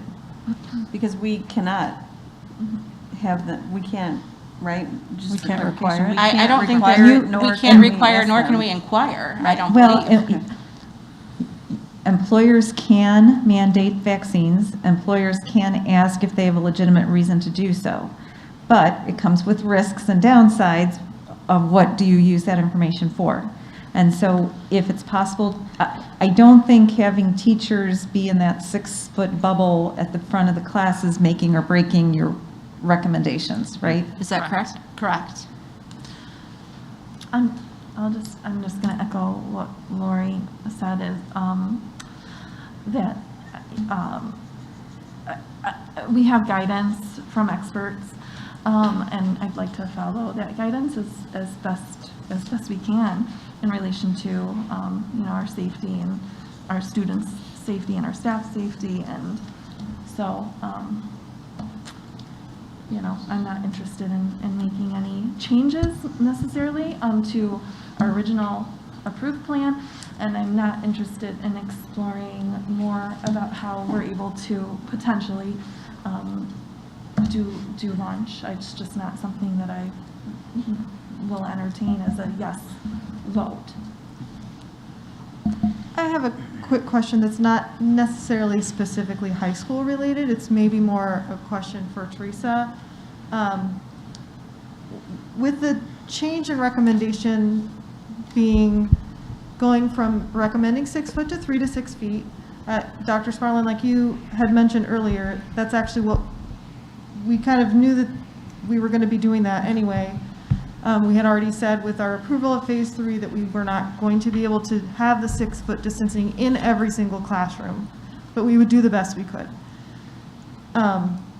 So one might say we were actually ahead of the game on that one, since we approved that the day before this came out. My question is about quarantining and contact tracing.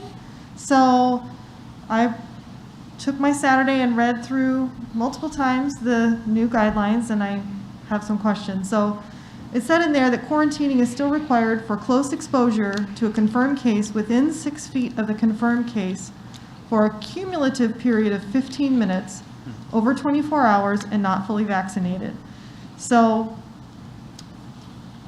I think I remember at the beginning of the school year that 15 minutes was It if was you're at around one them for time. 15 minutes. Yeah. In And a that block at one time. at one time, but now, The cumulative has been out for several months. has it? Yeah. Awesome. Yep.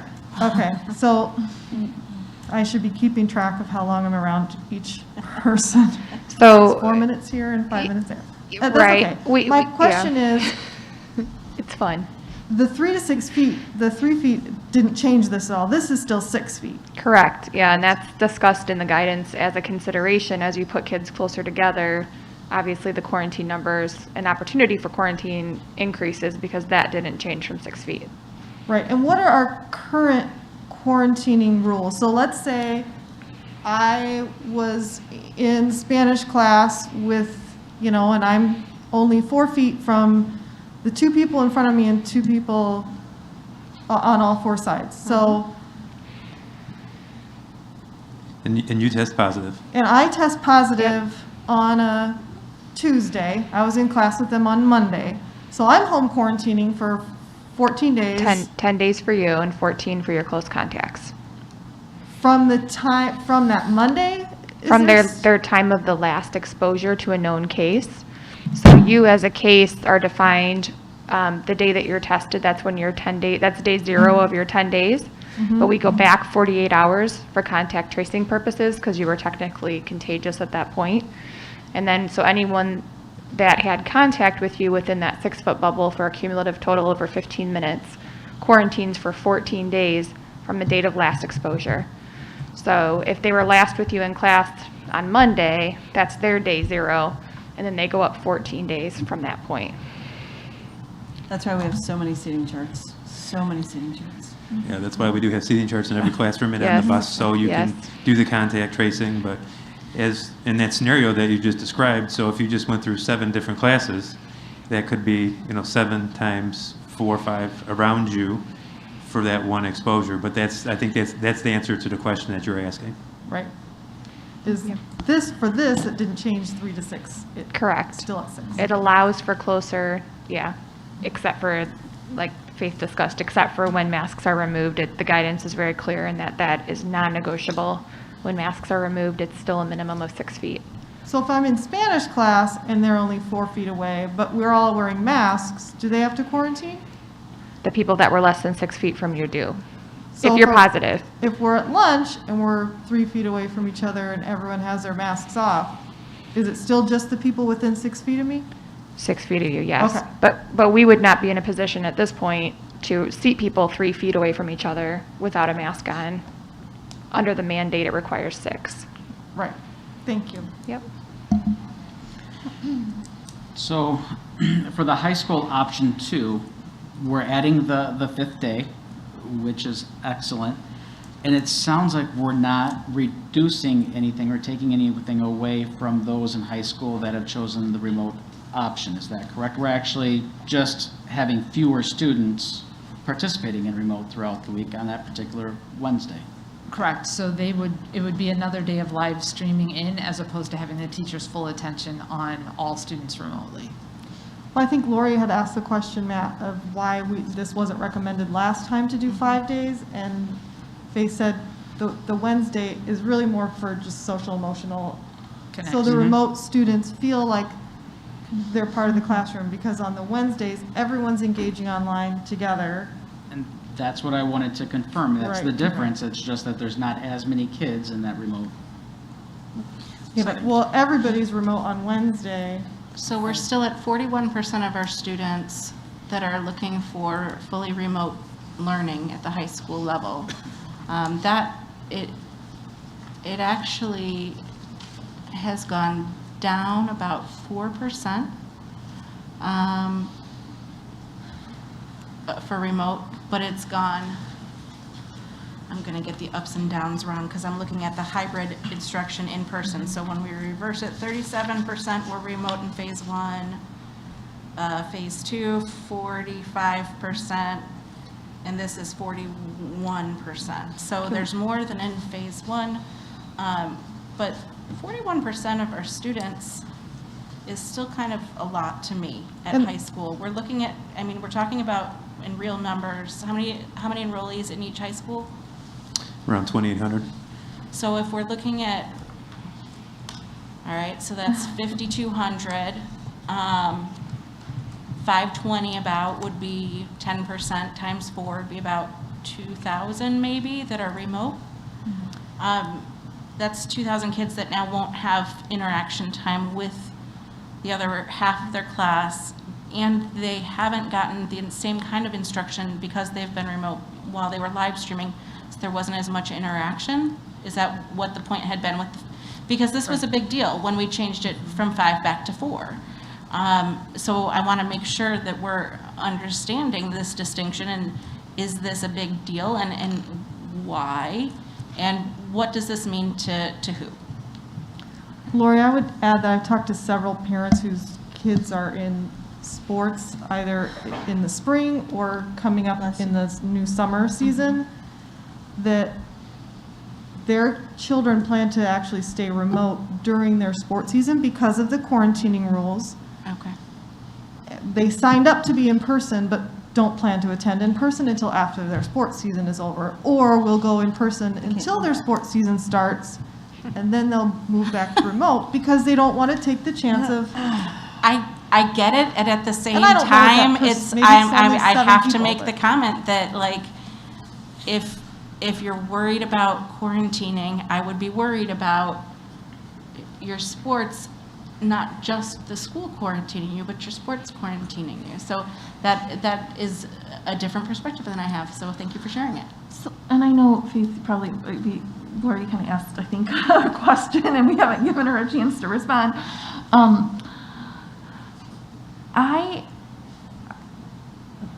Everything that we discussed when we had our other vote on the phase that we're going to be moving into,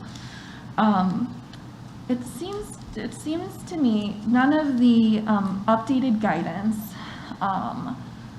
really, this just offers, opening us up to a further conversation just puts an option 2 under here that was already an option when we were when we were first discussing this, that we decided not to do for various reasons. I just don't see how the updated guidance and looking at our option 1 and looking at our option 2 is, there's nothing here that tells me that it makes, that the updated guidance makes a difference. We're just discussing other options now. Right. Because Can we we want to just- open the door Can to we just discuss find out who's options. for 5 days and who's for 4 and who's for Well, half day I and mean, who's for full? that's not at this moment. We're going to go through the junior high and the elementary. We Can we do need it by to school have- though? She wants to do it by there's- level. By level, that's what I'm saying. Yeah, all right. I'm just trying to understand, because when I saw the updated guidance, I thought, well, we already knew we weren't doing the social distancing at 6 feet for all of our students. We weren't able to offer that. We were able to say that. So what really changes is the capacity, like the 50% capacity piece, which helps us out a little bit with lunch, but not fully. We still aren't Correct. able to get to what we really kind of need to be able to maintain safety as it is recommended. So I'm just not seeing, I'm not devaluing the idea of a 5th day of in-person school for students. I'm sure that that is really impactful. The pros and the cons that we discussed before, for me, have not changed. And I think that the administration and teachers' recommendation around that Wednesday time for cohesion, cohesiveness related to our remote learners is still really important. And while the state may be coming out with a less of an emphasis on guidance of having an equitable educational experience for remote learners versus in-person learners, does not mean that I think that it shouldn't be a major consideration for us as a board. So, I agree with Heather. Same. We're a district that just created a board advisory committee for equity, and we're talking about adding student voice into our board level discussions. It feels wrong to not consider equity in this kind of discussion. Also, as Mrs. Morgan had said, there's a lot of different kinds of diversity in learners, and there is no way to get the perfect fit for everyone, but we need to do the best we can to provide an equitable education, in my opinion. And to say a little bit more on that, Lori, I think that it being Social Workers Week last week, Dr. Sparlin, that we need to make sure that the district is reaching out to the kids that are struggling, the kids that are depressed, the kids that we have evidence that they are having a really hard time. And through whatever means we can do that, I think it's important to the parents and the kids to do our best. Right, and I talked to 3 social workers this weekend, and they told me that they typically get somewhere in the neighborhood of 15, in this practice, 15 to 17 kids a month. They're getting 30 to 40 a month, and it's because they're not in school. And that's why I'm so adamant about us getting back to 5 days a week of full-time school. I can appreciate that opinion. Any other questions about high school?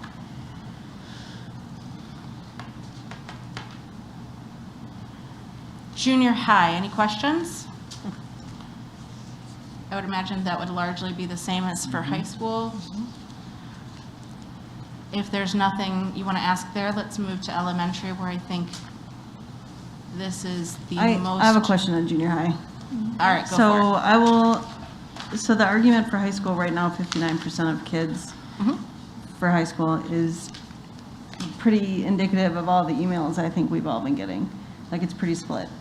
But look at the junior high, the majority of junior high. I mean, I'm looking at the junior high and the elementary numbers of people that want their kids in school in phase 3. And Well, those that's numbers- given the phase 3 that they know. So from, as you know, with the emails we get, there's a lot of people that chose that based on what they had. You can't translate one to the other necessarily. So I would just caution against a direct correlation between what they were specifically asked versus what we're assuming Even at they would do. 60% when we were phase 1, we were still a majority of people. I mean, I think it's our job too, as a board, to recognize that a majority of people, myself included, see the benefit of being in school 5 days. I think that in normal times, that's absolutely the case. What I'm seeing, though. But I'm teaching You're in teaching unnormal in times, AP and I high see the school. benefit of being We in all do. school. I don't think that anybody here in this room would argue that 5 days a week in person is not the best way for students to learn. By golly, we have enough financial situations here. If we had thought it was a good idea, we might have used that at some point in our past as a financial savings. If it were the best thing for students to be remote, we didn't. We didn't. So what I'm going to go back to is strictly that we have gotten these recommendations, we have guidance from the state, and these are professionals. And it's just my opinion, and you get to have yours, and everyone gets to have their own thing. And I think that's one of the things that we've had on this board is a wide array of representation, because there is just that big an array in our community. So I would caution against saying that, what are we at? With junior high, it's 68% going in person for the hybrid instruction with the, as approved, March 1st. So that, how many junior high kids have we got? About 1,000-ish a school times 5? Yes. It's about the same. So again, we're at 32%. Even with this, 32% of that is what, 1,500 kids? I don't know if I'm willing to give up those 1,500 kids having an opportunity to interact with their classmates.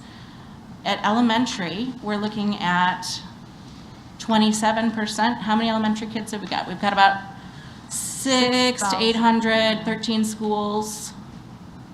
6,000. 6,000-ish.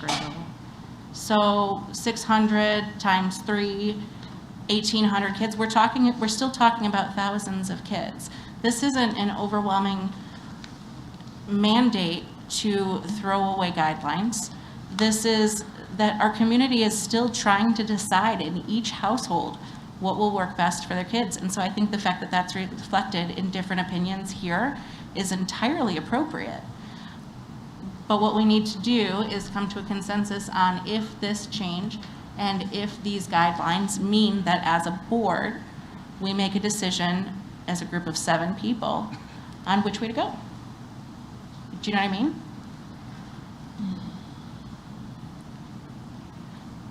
Okay, so elementary. I don't necessarily, sorry, it's Ruth, I don't necessarily have any questions, though I do have a lot of questions written down here. Yeah. More just of a comment. You mentioned some rough numbers, and I understand 73%, that's a big number. And I understand the desire for families to have their kids in school full time. I get it. However, that does not mean that I'm okay with the option of to please these people, to put these in-person students in a full day, 5 days a week, is telling 5, 6, 7-year-olds, even 10-year-olds, well, you're going to just be live streaming your classroom every day. That is, you guys, I will ask a question of our educational professionals who have taken child growth and development classes, I would assume. Is that developmentally appropriate to have a kid sit in front of us? We know how hard remote learning is now when they're engaging with a teacher. Yeah. Yeah, Ruth, and what I are will they just gonna say that do? that is one of my biggest objections with this particular change, is that the live streaming in elementary school is not a productive way to do it. And I think what we're doing, if we vote for that, is pretending that that's going to work out. It's very hard just with Zoom And to I keep know the that kids that's, with you. yeah, and I know that that's what other surrounding districts are doing, and I think it's terrible. Yeah. I don't think it's appropriate, and I cannot in good conscience vote to do that. As much as I do want these kids in school full-time, I do. But I cannot. So is there not a way to get elementary kids in, not necessarily even for a whole day, but more than 2.5 hours or 3 hours? Yeah, if there's Like- a way to do that, please. I mean, But if there was I a way to even do call the that, elementary wouldn't we have teachers heard that I that know. already? I mean, this So- is what I asked Mrs. Dahlquist at our meeting in February when she presented these options. And I asked her, is this the best we can do? Is the best we can do right now, our district, our resources, our staff levels, our families, our everything? Is this the best that we can do to provide the most equitable education to all of our kids, including our in-person students? Well, here's where I struggle is at the junior high and high school level, I can get 5 hours. But at the elementary level, where I think it all starts and is the most important, we're getting 2.5 and now cut out the beginning of the day and the end of the day. So really, you're only getting 2 hours. So if I could talk a little bit about those different options, and I'm a former elementary teacher and elementary principal myself. If you looked at starting the day at 8:40 and going to 1:40, it'd have to go a little bit later to work into the buses, but you can go up to 5 hours without the lunch piece. We've talked about that, but to have elementary students, when we were way back in the initial steps, thinking about going 6.5 hours without lunch, we said that's not an okay option by the time you tack on a bus ride there and a bus ride back. A common question, as you know, everybody's like, well, why can't you just have it be 4 hours then? Wouldn't that be awesome? Yes, that would be great.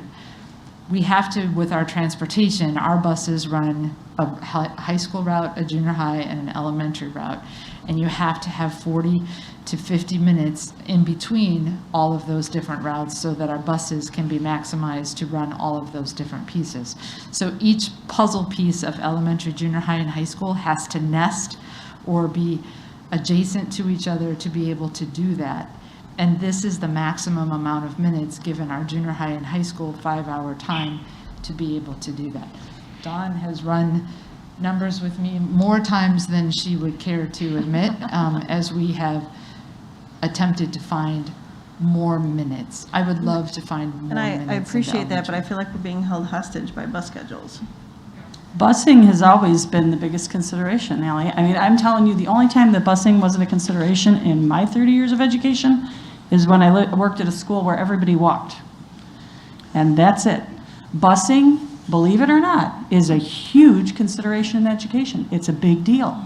Getting kids to and from school takes a lot of time, a lot of logistics, and because we don't have a lot of money, we don't run a lot of buses, so you have to get everybody on these tight routes and you have to get them in and out. I watch these folks do their jobs. It's not easy.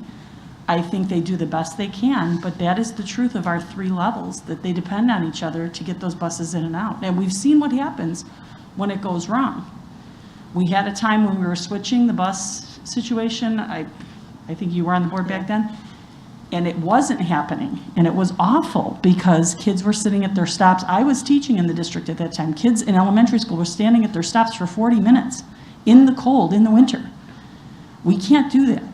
Even though it'll be warmer, I get that. You got to have a system of transportation that works, and it's got to work with everybody doing their part. Would we be able to have access to more buses via lease? I mean, obviously there'd be greater cost. Would that even be a feasible solution for us? But aren't we paying, Christy, what was it, 40% we're already paying for special ed buses that we are paying a certain amount anyway? For the days that were closed, and those are for the existing routes that would run on that remote learning day. That's Now, I'm just saying, if we wanted to make transportation not be the issue, Could we? would that be a feasible issue? Because transportation, you have to get the kids to school if you want them to go to school.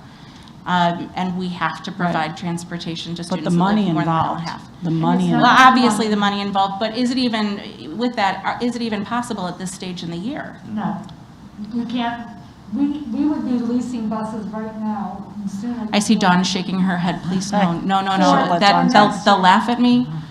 No, they wouldn't laugh at you, but And even if we could they get would the say no. equipment in, it's hiring the bus drivers, and we have a difficult time now finding that staff, as do our contracted providers. Right. Have difficulty finding staff. So this is a true, Impediment. it's a is. true, It what is it? You know how that's called, where it's a roadblock kind of thing in the middle? It's a funnel, it's a stopping point. That if we could broaden that, which we can't, is what I'm hearing, that would change things, but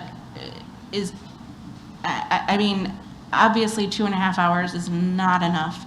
In a regular instructional day, there's a lot that goes on in elementary besides instruction. Do you know, I feel like, have we talked about this? I have asked to see how, so in the mornings when they're in person, they're getting their basic instruction in reading, writing, And math, what else? Those No are the three, science. and some social emotional learning. And some activities. social emotional. Correct. In a typical normal school day, how much less, how many fewer minutes are they receiving in those core subjects that they're having in person, and then the remote kids are having directly with their teachers in the afternoon? Is it similar?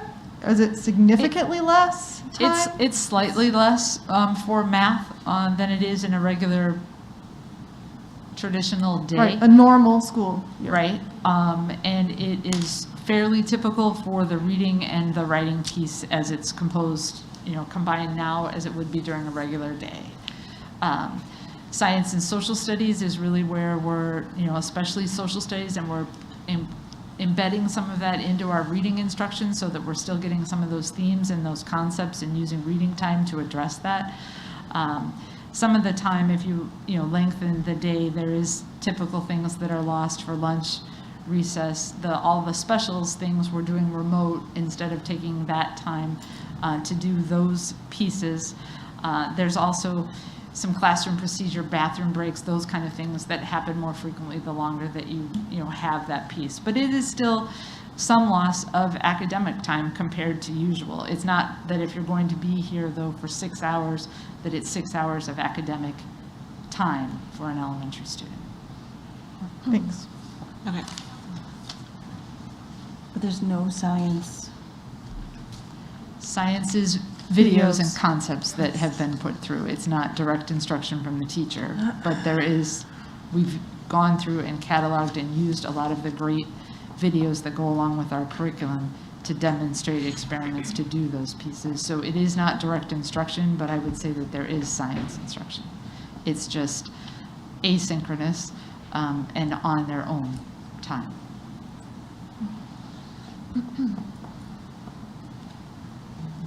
Does anyone else have any questions about elementary?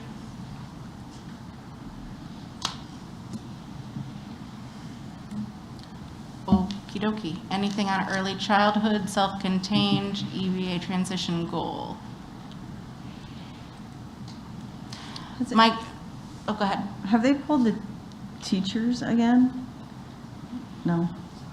So one question I would have about transition moving to 4 days a week, and you'd said that 6 foot still applies. We know that with some of our higher medical need classes, there is currently a lot more involvement with a student that's already within the 6 foot distance because of those students' needs. I get that you can have the 3 to 6 feet, but how does that apply, again, with the staffing and that vaccination piece versus the non-vaccination piece, and with students, the same number of staff, theoretically now having twice as many students with the higher needs at the same time while trying to maintain that social distance? So transition is one of them. I know that Ms. Swanson had just said hey, did you talk to the teachers? We did not pull all committees together since this guidance was released last week. But the transition principal was in conversation with a lot of his staff about what should we do now, because we were right on the edge of whether we wanted to combine students or not. And that staff and the principal believe that now, since we can do those pieces, that they can still do that safely, just like we would do that at junior high or high school, that those numbers can now be combined. So there was an opportunity to talk to the staff and the principal because it's such a smaller building, and they share my... It's in the building? Correct. As our EVA goal, correct? Mm-hmm. And they already were going to the 5 days. Right. I do have a quick question about the transition. I know a lot of our special education students, a lot of things that I hear is that change is very difficult for them. Would the same thing apply to the students in the transition program? Or is this something that would be more beneficial? I mean, you said you spoke to the staff over there. They're very excited about having this opportunity to bring those special needs students in more into this time, but the 6-foot distancing was giving them quite a bit of pause before that. So now they are saying with the new guidance, this is something that they would like to do. It will impact some of the students that they've only been coming, 2 days, and having it now be 4 days plus the community instruction, but that is something that they wanted to move forward with. Thank you. Do you have room? The kind of feeling that I'm getting is that there's not a lot of support to move forward with the change to the plan going forward. But is there room in any of the buildings, in any of the schedules, to bring in any other at-risk students into the building? We've heard stories of kids that are epileptic, that are just really, truly just not making it. I mean, can we bring in 40 kids throughout the district that just really need to be in the building? If we're talking about our self-contained programs at all, they're already at that point of coming in every day. If you're talking about other students, we will be at 4 days for junior high and high school. We're already at 4 days for elementary. So I would want to know which of those classes, if they're if they're a resource student or they're general education, to come in for that 5th day when no other students were present. I'm not sure that that would be helpful for them to do that. So if there are students that are identifying as that need, I would have them call us or the building to talk through what their individual needs are. I mean, so the conversation is open. If we have students that are at home, they don't fall into some of the self-contained rooms already. They're a high need. They're a high risk. We know they're out there, right? We know that there are kids that are out there. Can we provide any more instruction times for these kids in person? Instruction time for them to be the only student that comes in for their 8 classes that day. I don't know that I would advise that they would be the only in-person. So maybe the better question is what kinds of support can be offered to at-risk kids within this context? With the additional student support time and making sure that that's there, or having some of our resource staff or our interventionists reach out to those students for the time that they're not in-person instruction and provide either that one-to-one contact or additional academic support. Those are things that are already available to do that. If you're talking about limiting screen time, we'd really like them to come in person if they're not already coming in person and are able to do that. Or put them in school 5 days a week. Or put them in school 5 days a week. 5 days a week. Any other questions? No. I have a, well, before we move on to it, and when we're looking at our action items, will this idea of the transition, could we pull out transition as it, could we implement the transition move without implementing other other Did you say you changes? already did that? I think that they had already. The transition will move to fourth season? They kind of operate, this is our 18 to 22-year-old students that have received certificates of completion of high school. But, yeah, I mean, or combining the AB groups? Because right now, are they alternating AB groups? with They have transition? not been coming in for Wednesday-based instruction yet. That would be an add. No, are they coming in an A group? They are And a B split group? 2 days and 2 days, so now we would be coming in with both A and B groups combined. What Mrs. Moyer is asking is, can you implement one piece of these changes without all of the others? And I think that would apply at any level. Is that something that could happen? So here's what I would like to avoid. Okay. And I'm going to tack onto this because I wonder if it's not the same. Phase 2, we had this great plan. We voted on it. It was great. A week later or a meeting later, oh, wait, we can't do XYZ piece. And we said, fine, okay, we get it. But that's it. And then a week later, we had another one that had to change, and same thing. So I get real concerned when we have voted on March 1st for this. Dr. Sparlin has said this is what we're doing for the rest of this year. The guidance has changed, but my understanding is that it's only changed enough that it actually puts what we voted on within the guidelines. Is the change worth what's gained? Is the stress of the system, the stability of the system, as we talked about, the stability, the speed, I can't remember what the third one was. Openness. Openness, thank you. Is that a stress that our system, our district can handle? And I guess I would argue two things. One, if it can, I really would like to see that have been what had been recommended, but since it wasn't, and I know you were thinking about that, I'm wondering if it's just the 3 to 6 feet, or if there's a system stability that you're looking at here. If you look at the difference to go to 4 days to 5 days at junior high and high school, it's really looking at what I think we need to do for our remote students and whether that 5th day of change of upsetting that.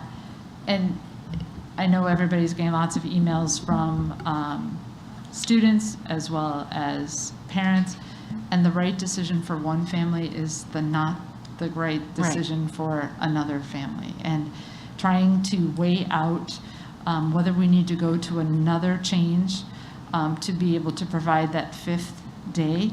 I have, and I'm sure you do too, that social emotional piece.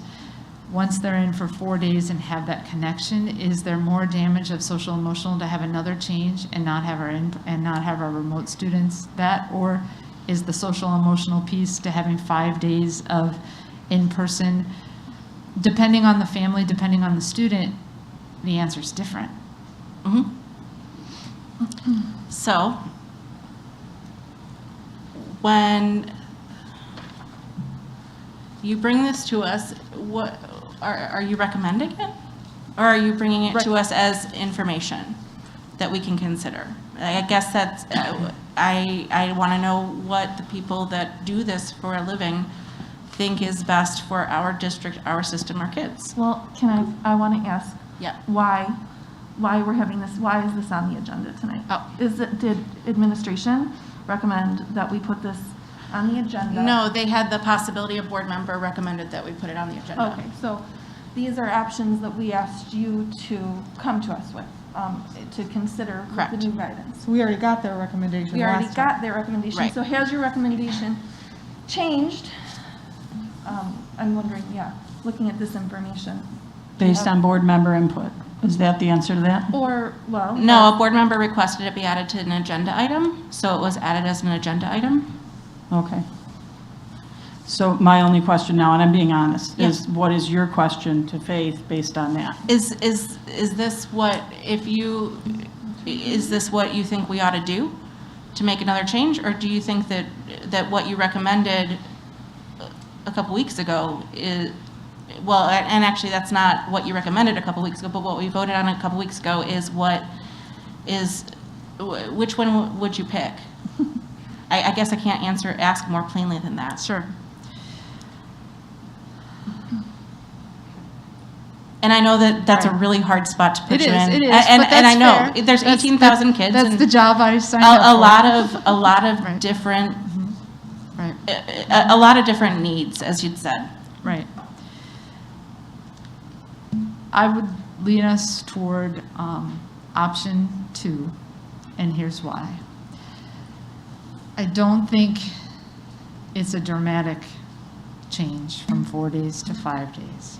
One of the big changes for me personally is we were asking before for families to kind of go against the guidelines of what is 3 to 6 foot and make a choice of going against what the IDPH guidelines said or in-person instruction. They no longer have to go against what the IDPH guidelines are saying to be able to choose in person.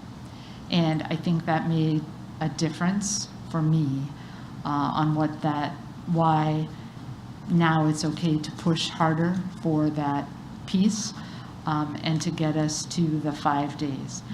One of the other pieces that I wish we would have had more information on 5-6 weeks ago when we were planning this is the status of our devices and to know how remote instruction of simultaneously doing both of these things were working out. And it was still quite an experiment at that point. We hadn't even entered into some of the in-person instruction at that time for junior high and high school.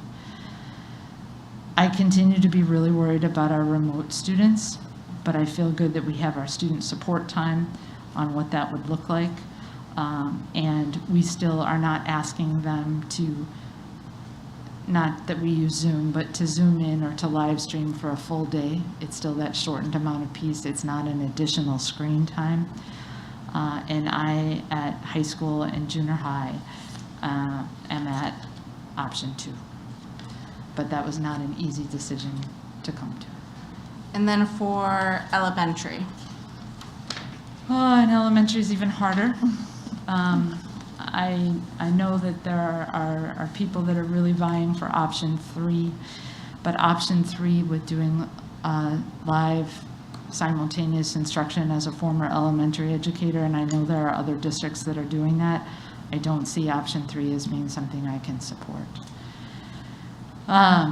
This would be the option between option 1 and 2 if going option 2 causes the most change for our elementary schedule from going to AM to PM and those pieces.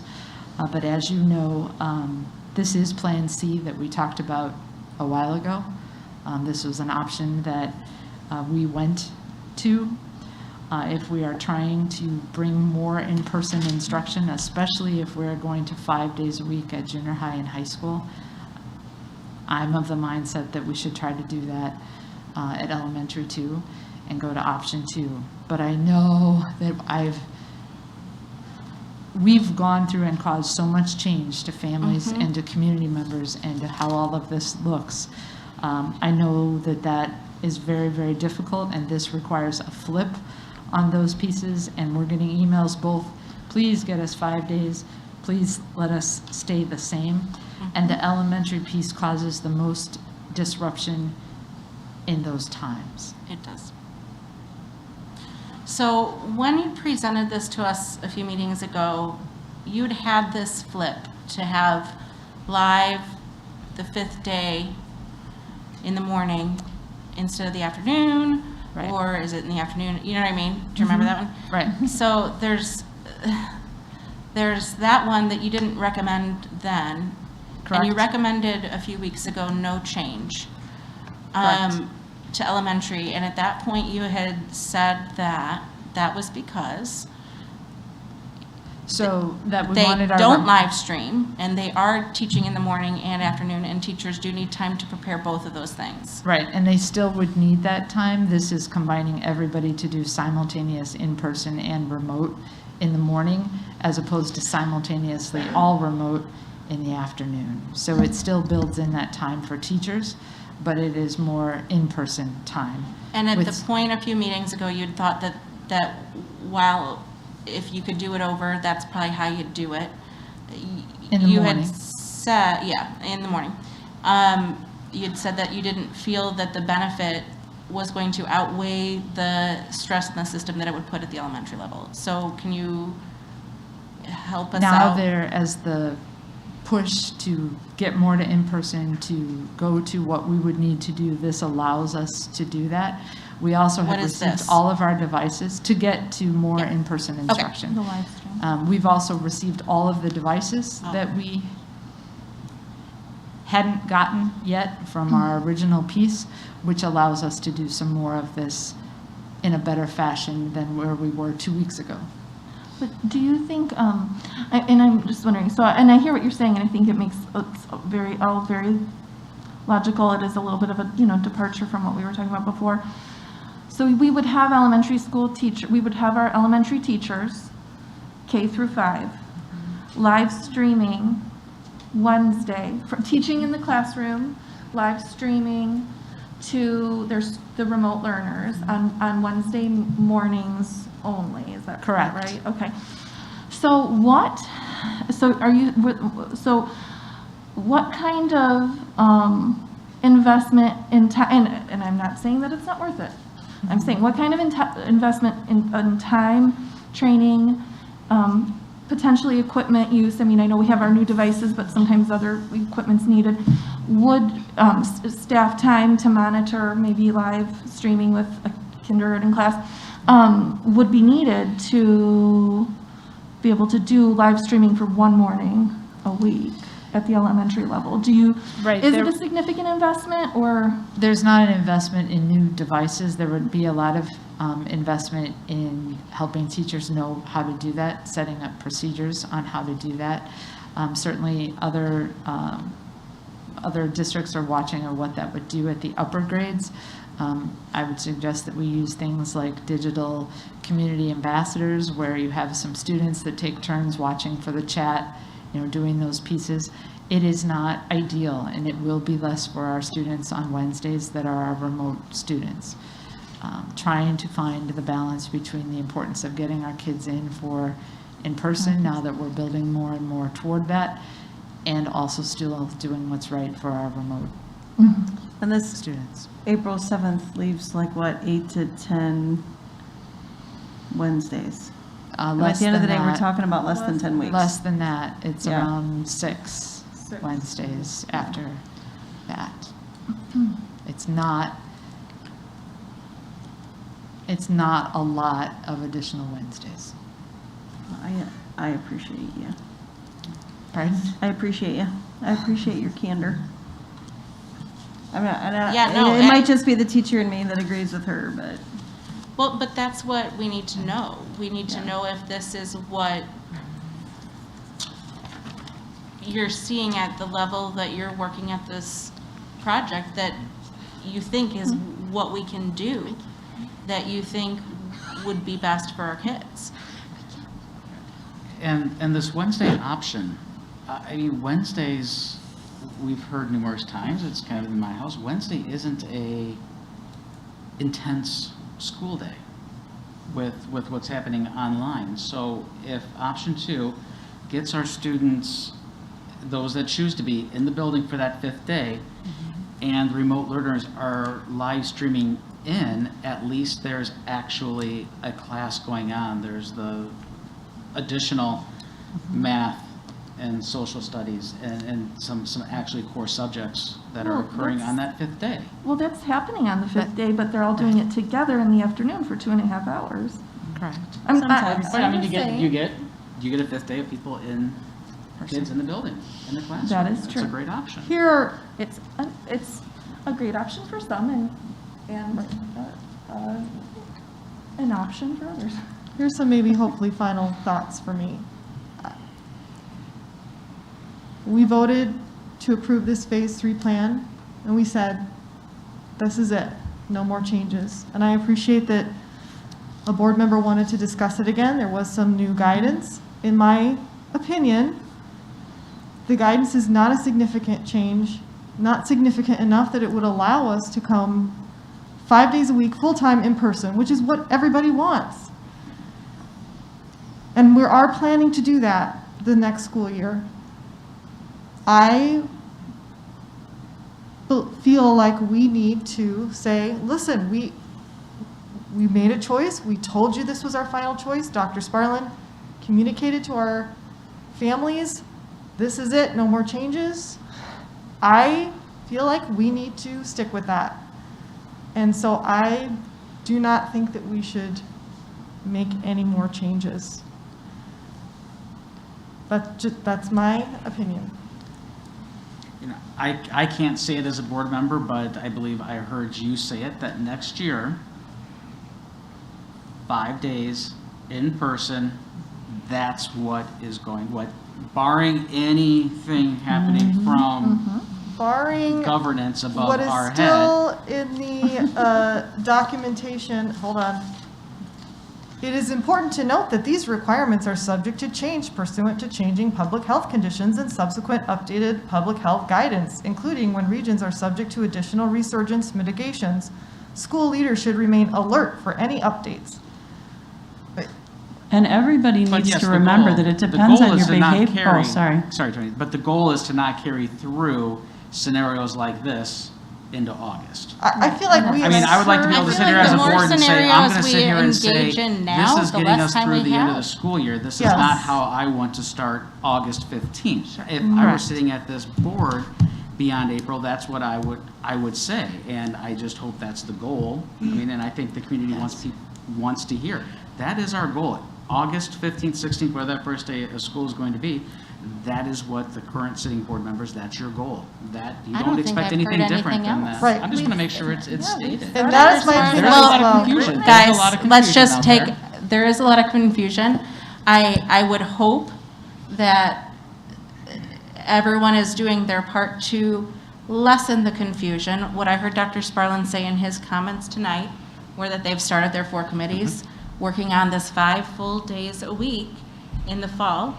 I have not heard anything different from anyone in our district anywhere other than 5 full days a week in the fall. So I'm a little confused why there's confusion, but again, I also am way more involved on a daily basis than an average community member. So I would like, and this may be opening a whole nother door. You said there's committee work to move forward to open it up. What new committees need to be formed to do a standard return to school in August? So one of the things that, and we've been setting the agendas, and most of the meetings all start this week, when we bring all of our elementary students back, we need to look at interventions and approaches differently than what we had in the past. We need to really assign what are the essential standards that we need to make sure students got from the year before that. We need to look at different assessments that we might be able to use. I'm anticipating that the elementary committee, for example, will say we're not going to start hard, fast with these are all the students that are interventions, but let's go and build up and do some review time, see where people are at, and then start those special pieces. When we look at the social emotional connections and learning and what that needs to look like, we will have had some students that have not had school behaviors for a year or more, and that needs to be addressed when we look at those pieces. There are some great things that we have learned during remote learning on how to do professional development and how to post things in Google Classroom and keep things going for students that are out or hospitalized. And we don't want to, when I met with the principals, we talked it back to the future. Like, yes, we want to get back, but we don't want to just go back to the way things were. We want to go back to the future with some of our learnings and the future needs of our students. So there is quite a bit of work that needs to be done in order to rethink a school year when we come off of COVID from these pieces. Part of that also is to look at what does a remote option look like, but the students that need the remote piece will be very smaller in number. And as some of the guidance that comes out, it can be limited to just those families that need that for health reasons. And starting off the year knowing this is, you could designate at the elementary levels, for example, remote teachers and not have anybody trying to do both. So Faith, I hear you talking about things, this sounds like at an elementary level. Are you anticipating this at the junior high and high school levels as well? Yes, so if you look especially at classes such as math or even sometimes science that are more sequential, we will have some students that have made all the progress that they needed to. We will have some students that are behind. What are the essential things that you need to make sure you learned in algebra that we recoup during geometry, even though you might not need them right away in geometry? By the time you get to algebra 2, there are huge holes, so we will have to make sure that we look through on what those pieces would look like. When you look at our world languages, and some of our students have really struggled with keeping up world language remotely, how will we go back and make sure that they're at where they need to be able to do those pieces? The social emotional connection is huge, where people just able to converse other than through our devices, and to be able to have a discussion with face-to-face, and to be able to get up and do public speaking that isn't through Zoom. There are a lot of things that our students, not by any fault of their own, have not had a great opportunity to do for the last year, that we need to make sure we give them those opportunities before they move out of our system or on to the next year. So that's for next year. That's what planning phases you're in now.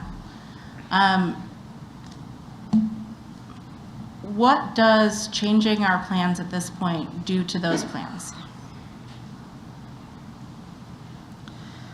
For junior high and high school, it will be an adjustment to Wednesday, but Wednesday will now look like Monday, Tuesday, Thursday, and Friday. So will you have less anything? It's really just the equity. It's the equity piece for what that looks like at the junior high and the high school. At elementary, it is requiring them to think differently again about how they teach. Because now they're having to teach simultaneously in person and remote.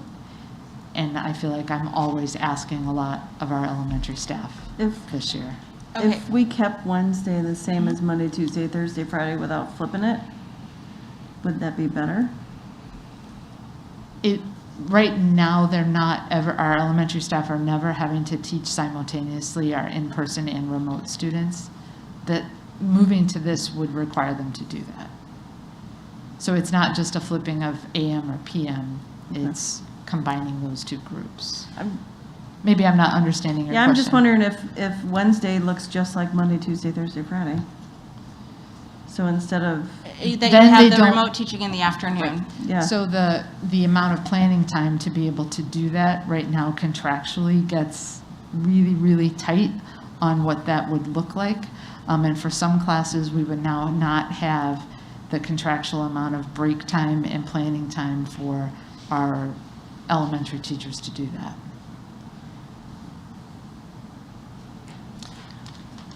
All right, so is there anything else anyone needs to ask about the information on this before we move into an action item? So approve or not approve a revised Phase 3 learning plan as discussed. What action item is this approving? And we'll all have different thoughts on whether or not we want to vote for that or not, but we got to vote for or against something. So we need to pick what that would be.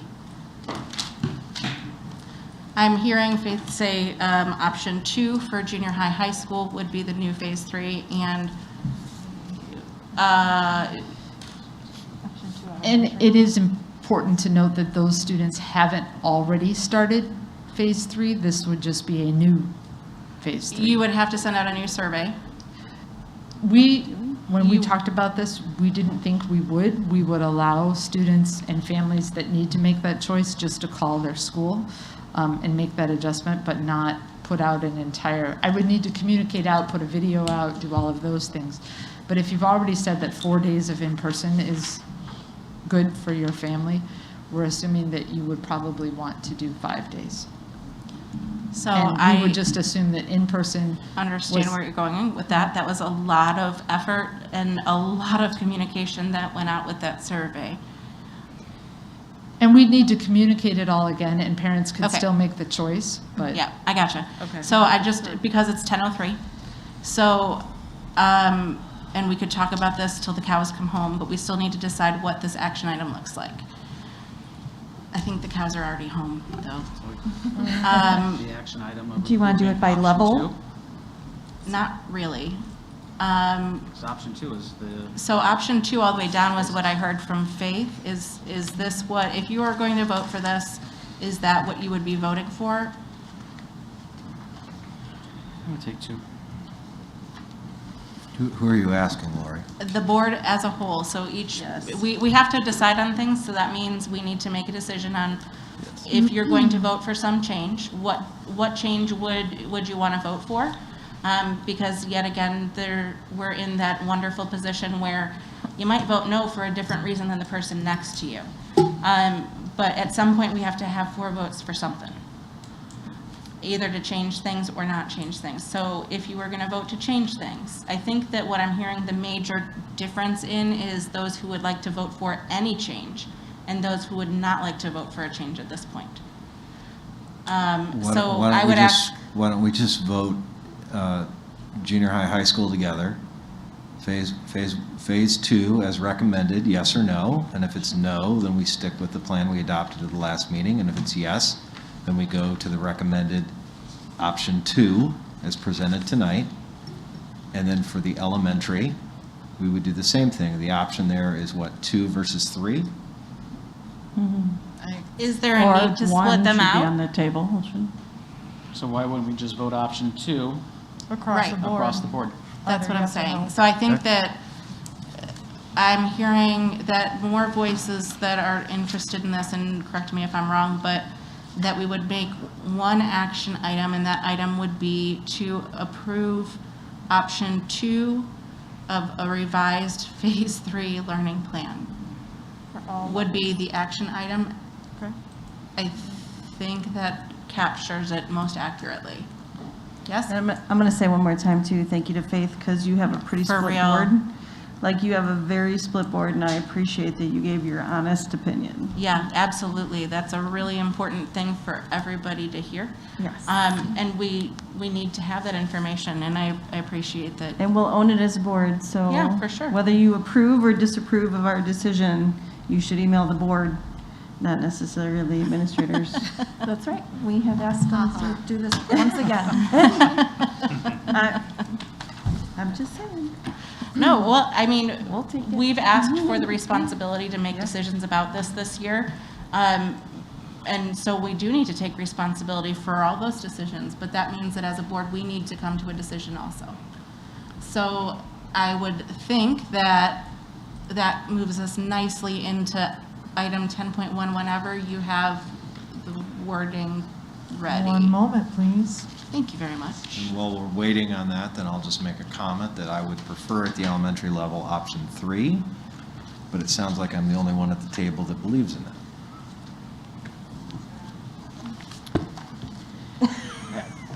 So Thank are you for we your voting? comment. You were Lori, can you correct. clarify again? We're voting on option 1 or option 2? No, we're Just option voting, two. we're either voting yes on option 2 or no on option 2. Option Okay. 1 is already going to happen. And voting, Option 1 is what we currently have. so voting no means staying with what we voted on last time, and Right. voting yes means the That's- option 2 presented yeah. tonight. Okay, thank you for clarifying, you guys. I make a motion to approve option 2 of the revised Phase 3 learning plan as discussed. Second. Mrs. Swanson, Aye. Mrs. Doyle, No? Ms. Morgan, No. Mrs. Croner, No. Mr. Baumann, Aye. Mrs. Moyer, No. Mr. Lightfoot. Aye. Motion fails 3-4. We'll be remaining with the Phase 3 as approved March 1st through the end of the year.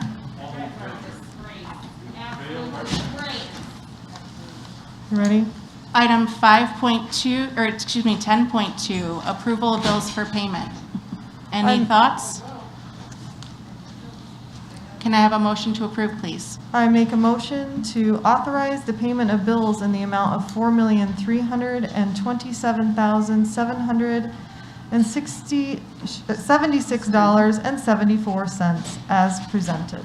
Second. Mrs. Corner? Aye. Mr. Lightfoot? Aye. Mrs. Moyer? Aye. Ms. Morgan? Aye. Mrs. Swanson? Aye. Mrs. Doyle? Aye. Mr. Baumann? Aye. Motion passes 7-0. Item 10.3, rejecting the driver's ed vehicle bid. I make a motion to reject the driver's education vehicle bid as discussed and presented.